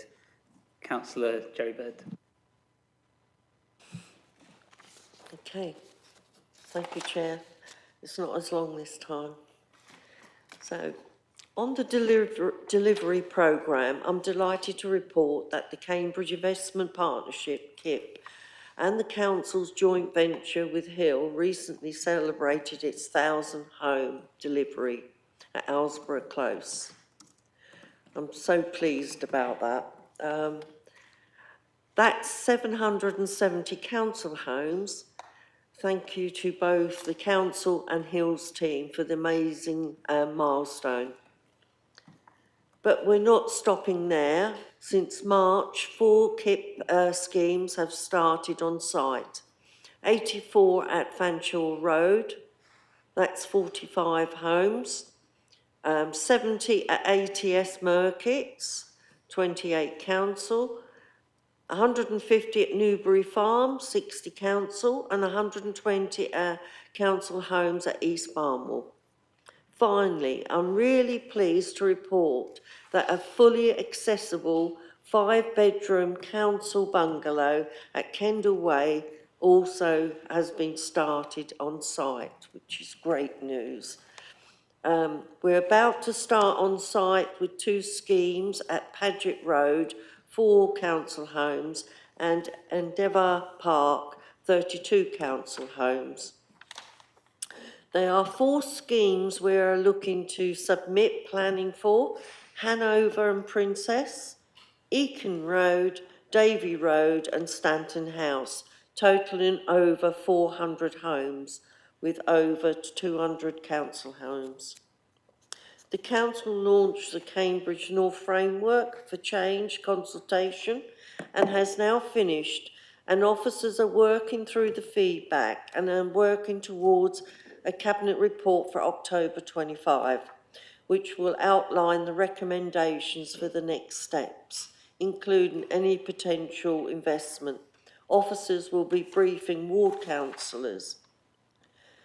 The development team are preparing to bid for Homes England funding when details of the new programme for 26 to 2031 is announced in September, and for the current programme a bid of 1 million funding at Fanshawe Road is in process. I did need to highlight one of the risk items to the programme. Heating and hot water faults remain ongoing at the Meadows following the subcontractor AGM going bust. Officers are working hard with the consultants and partners to get this fixed. The report states that there was a target of August to complete the repairs. However, this is now delayed to September, and it remains a council priority, and officers continue to review the communal heating across its new build handovers. A further update will be provided in September. And I will say that I'm not happy about it. I have been sort of pushing the officers to get this done, because it upsets me when I see council properties sitting there empty when we've got so many on the waiting list. So that's just my little bit. Thank you, Chair. Thank you very much, Councillor Bird, and it's really good to hear about all the good work that's going on and all the new homes we're building. Thank you very much. Any questions or comments from Cabinet? Councillor Thornborough. Well, I thank you, Councillor Bird. It's wonderful to hear about the 1000th home. And I'm personally so proud to be part of this council which are delivering these homes, but not only just the number of homes, the quality of the homes that are being built now are the best homes in the whole city that are being built, except for bespoke homes, but they're better standards than almost all of the market homes which are being produced because it's passive house design standards.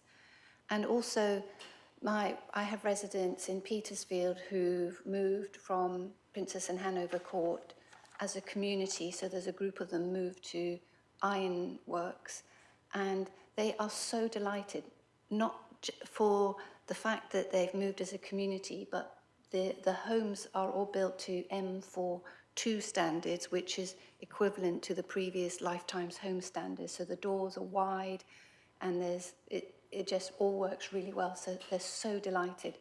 But the other thing is, it's not just, convenient homes for moving around or energy efficient homes.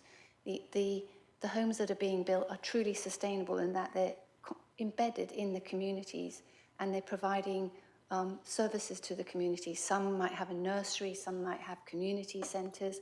The playgrounds and open space are open to the public. So this is what truly sustainable housing is all about. So thank you so much for your report. Thank you very much, Councillor Thornborough. Any further comments? Councillor Smith. Yeah, just really briefly, I think as we come through towards the kind of end point of the meeting, we've got a couple of items to go, we've gone through a lot already.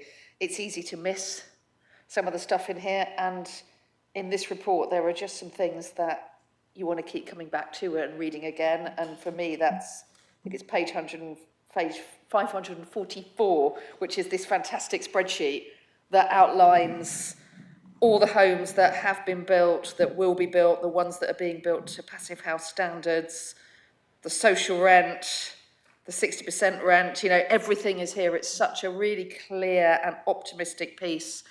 And I wanted to congratulate not only Councillor Bird, but all the officers who have worked so hard to make this happen, and all those in Hill and our other partners as well, because this is absolutely exceptional and really worthy of note. Thank you. Councillor Simon Smith. I mean, this is such an amazing achievement. It can't pass without further comment. And I'd just like to pick up on the fact that from about 1979, or before that, local authorities were actually house builders. And then it stopped. And the expectation was that the private market would fill the space left by the public sector, and it was never filled.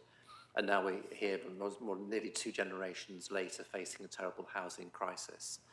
And this council and predecessors to me on this council, I have to say, had the vision to do this and started from scratch. They didn't have the capacities and competencies anymore in the council, but sought out to build them and went into partnership with Hill ultimately.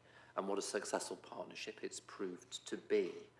And it's been the agility of that partnership and the willingness of Hill to change their business model, change the development arrangements according to a kaleidoscope of government funding regimes. And without such a partner, we'd never have achieved what we've done. But what's remarkable is just the absolute quality of the houses that have been built. Historically, social housing has always been third rate. And it's been, basically, it's been as cheap as you can, as many as you can. And we are now bearing the cost of that, as we've heard about damp, condensation, mould in other houses, because they were cheaply built for volume. And it's a false economy. So we're having to demolish houses that really aren't that old to rebuild. But we're taking the prudent step of rebuilding with the highest possible quality. And as Councillor Thornborough said, higher standards than speculative builders in this city. They are going to last generations. So we take pride in what we've achieved, and hopefully we'll be able to carry on building more houses to meet housing need of people of this city. It's everyone's right to have a safe, warm home to live in. Thank you. Thank you very much. Councillor Bird, would you like to give a comment? Yeah, thank you very much. It's very important, and it's good for people to hear, you know, the work we're doing. So thank you all for your kind words. And of course, as you know, housing is really deep for me. I thoroughly love it all. But the big one I do go on about as well is accessible homes. And I've been waiting for years to get Kendall Way. And at long last, we've got it, a bungalow for a family with either disabled children or the parents are disabled, so they can have a proper home and live independently as much as possible. And Councillor Thornborough knows that I would like to see the percentage of accessible homes higher than 5%. and I keep trying to get it higher. But anyway, we'll see how it goes. But thank you, everybody. Thank you, Councillor Bird. Councillor Bick, would you like to come in? Yeah, thanks, Chair. I'll share with other people the fact it's good to see this kind of report and more people getting nice new houses. I just wanted to pick up the reference that Councillor Bird made, though, to the heating and hot water issues that there have been. It would be interesting to know how many homes there were involved in those problems, and whether there's going to be some sort of learning out of that experience so far as the KIP is concerned, in respect of, well, selection of contractors, due diligence on contractors, and contract management of contractors, because it's really a pity when people are given the keys to a new home and the heating and hot water doesn't work. And the other thing I wanted to ask is, I see that the contractor that was responsible for the installation also got the contract from the City Council for ongoing maintenance. And it just occurred to me whether is there a conflict of interest somehow wrapped up in that, in the sense that if you feel that you can pick up the money from putting right things that should have been right from the start, it's easy to kind of let things go a bit. And I just wonder whether there's some learnings about that for the KIP and for the council perhaps as well. Thank you, Councillor Bick. I mean, that final bit is a very serious allegation, so you might want to think carefully about that if you want to raise that separately. But I don't want to think carefully about it at all. I'm just putting out there a hypothesis that is there a conflict of interest in those kind of situations? And I think it's a very valid question. Thank you, Councillor Bick. Okay.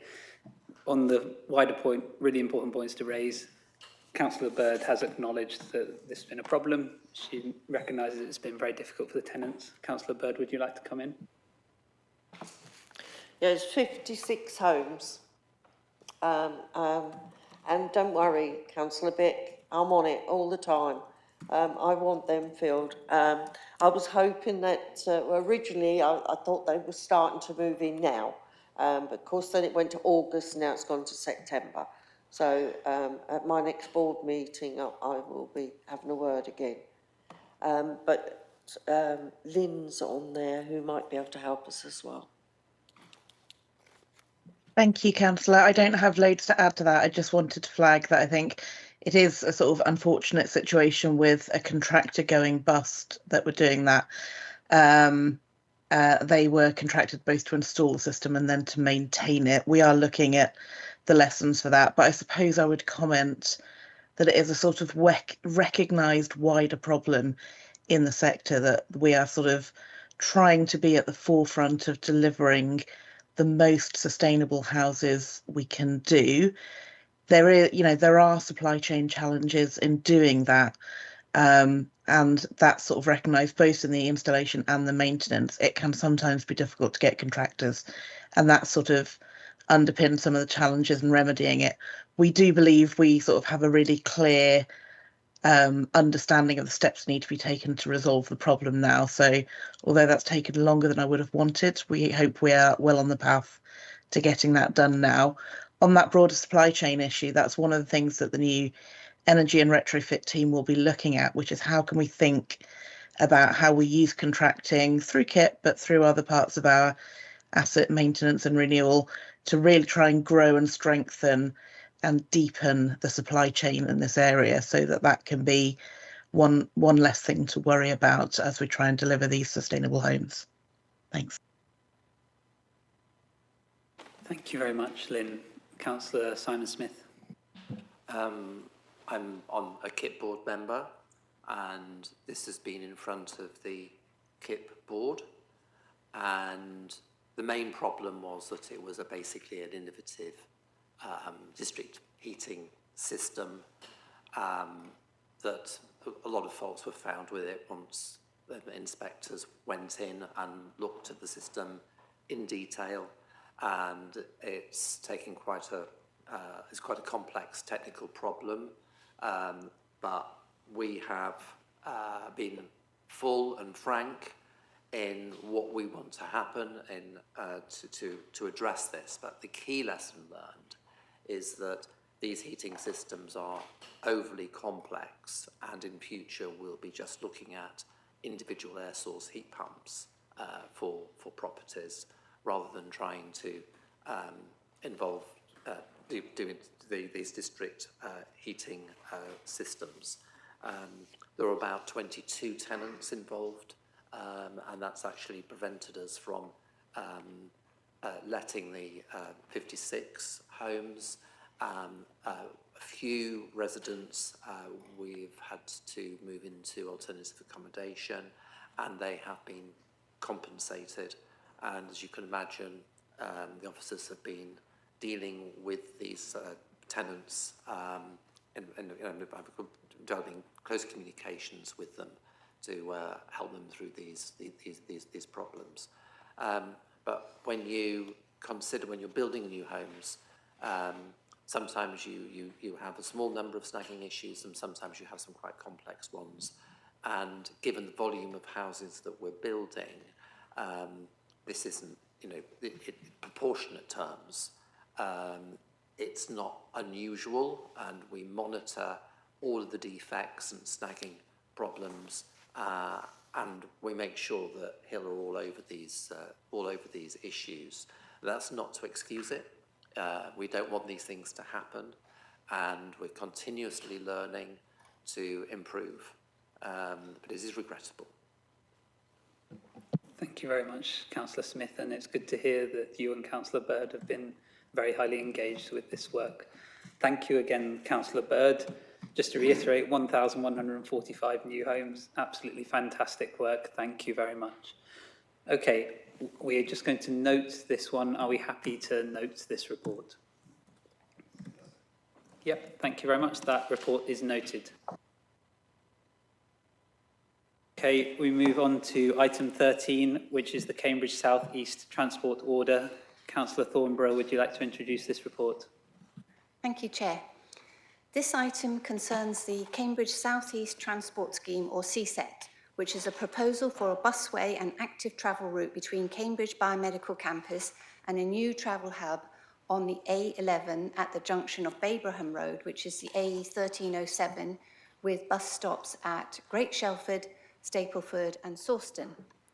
Cambridgeshire County Council has made an application to government for what is called a transport order under the Transport and Works Act.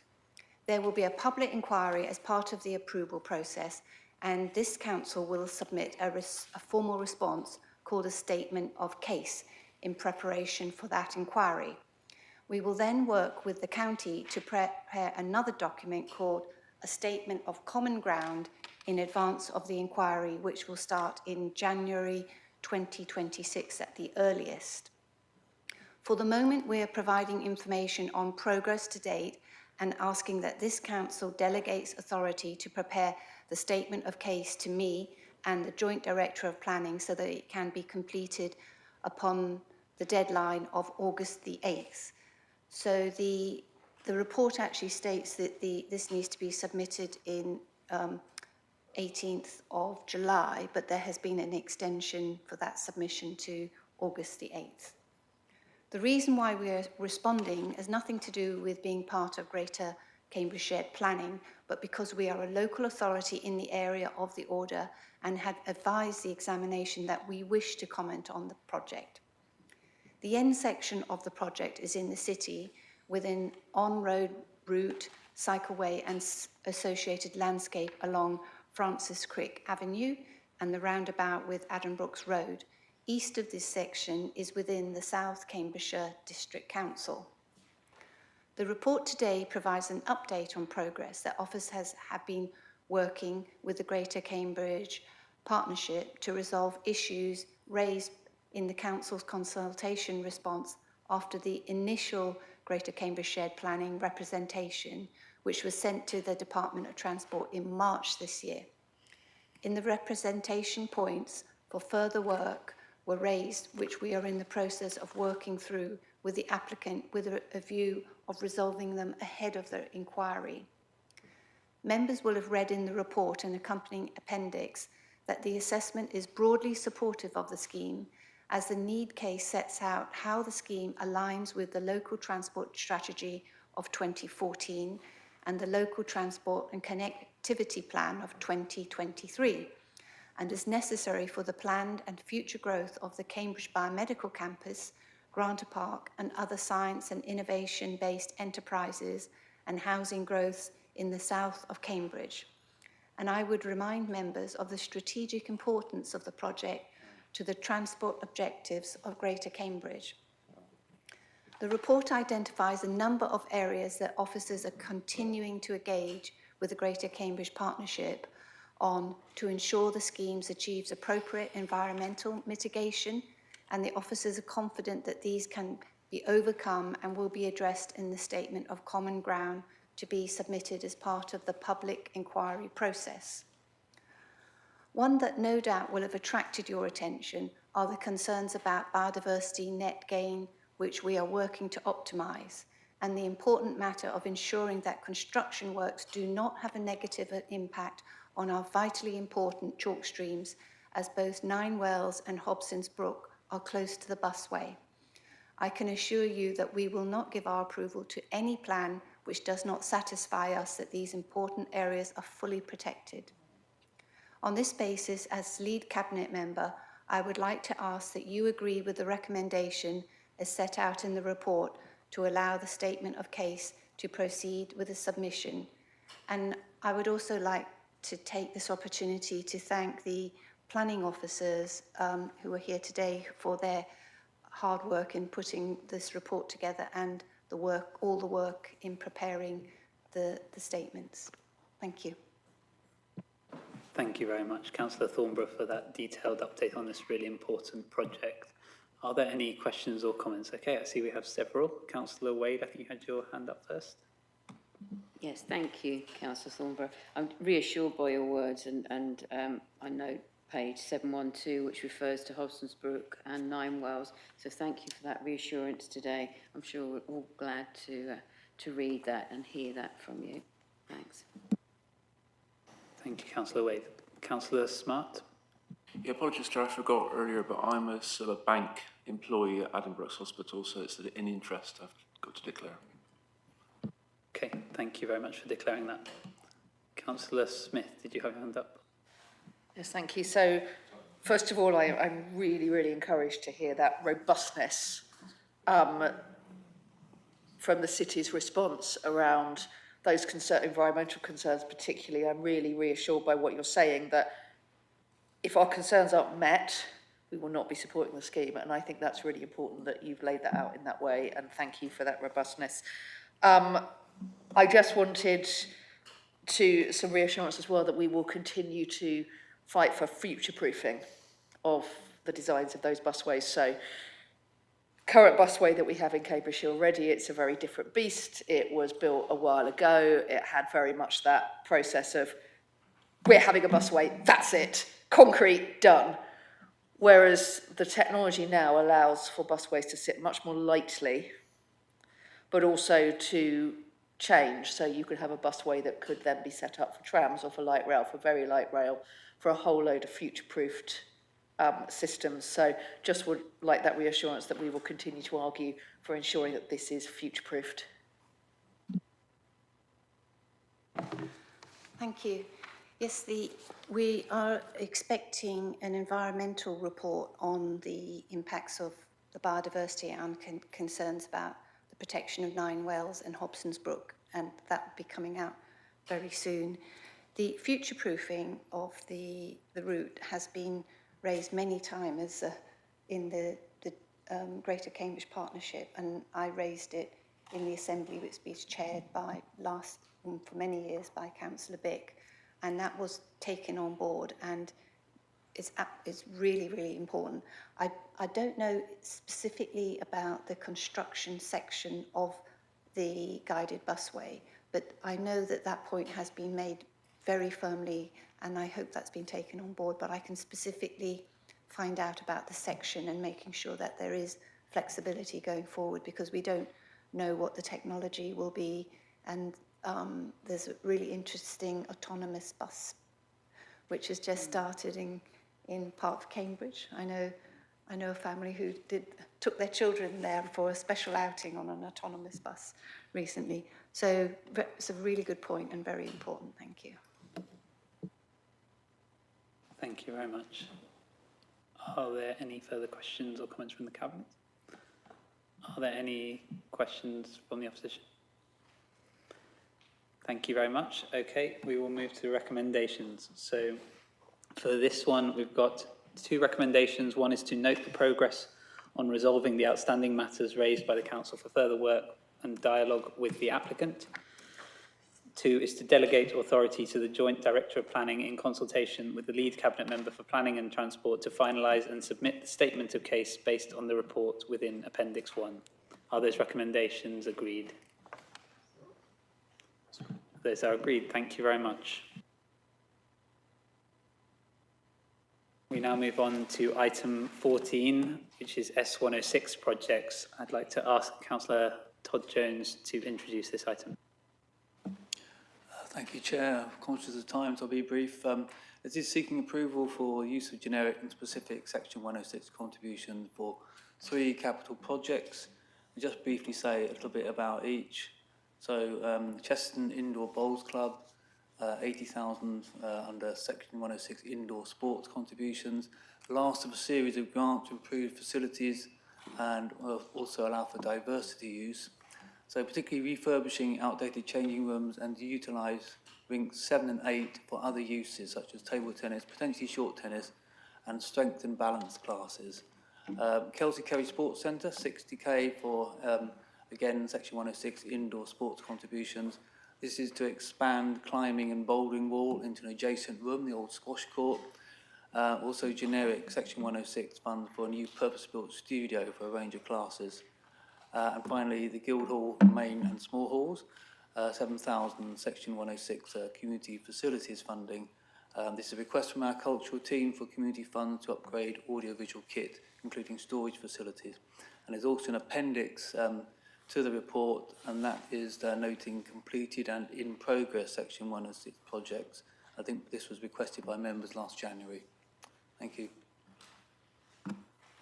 Thank you very much, Councillor Todd Jones, and I believe that appendix shows that we've approved £1.3 million worth of projects in the last couple of years, which is really good to see. So thank you very much to you and the team for all that work. Are there any questions or comments? No? Okay. I think we take that as a positive endorsement of your work, and we really look forward to seeing those new facilities. Are we happy with the recommendations? Okay, thank you very much. That's agreed. Oh, yes, Councillor Smith. Before we go off the public broadcast, can I just say a few words about the sad death of John Hipkin last weekend? Yes, you may. Yes. Can I make a tribute? Yes. So I'm very sorry to hear that John Hipkin died last Saturday. He dedicated many years of public service.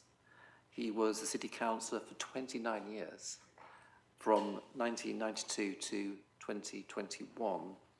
He was city mayor, and he was chair of planning, and he was also a county councillor. He was also respected and influential nationally for his work in education. He was a founder and director of the Advisory Council for Education.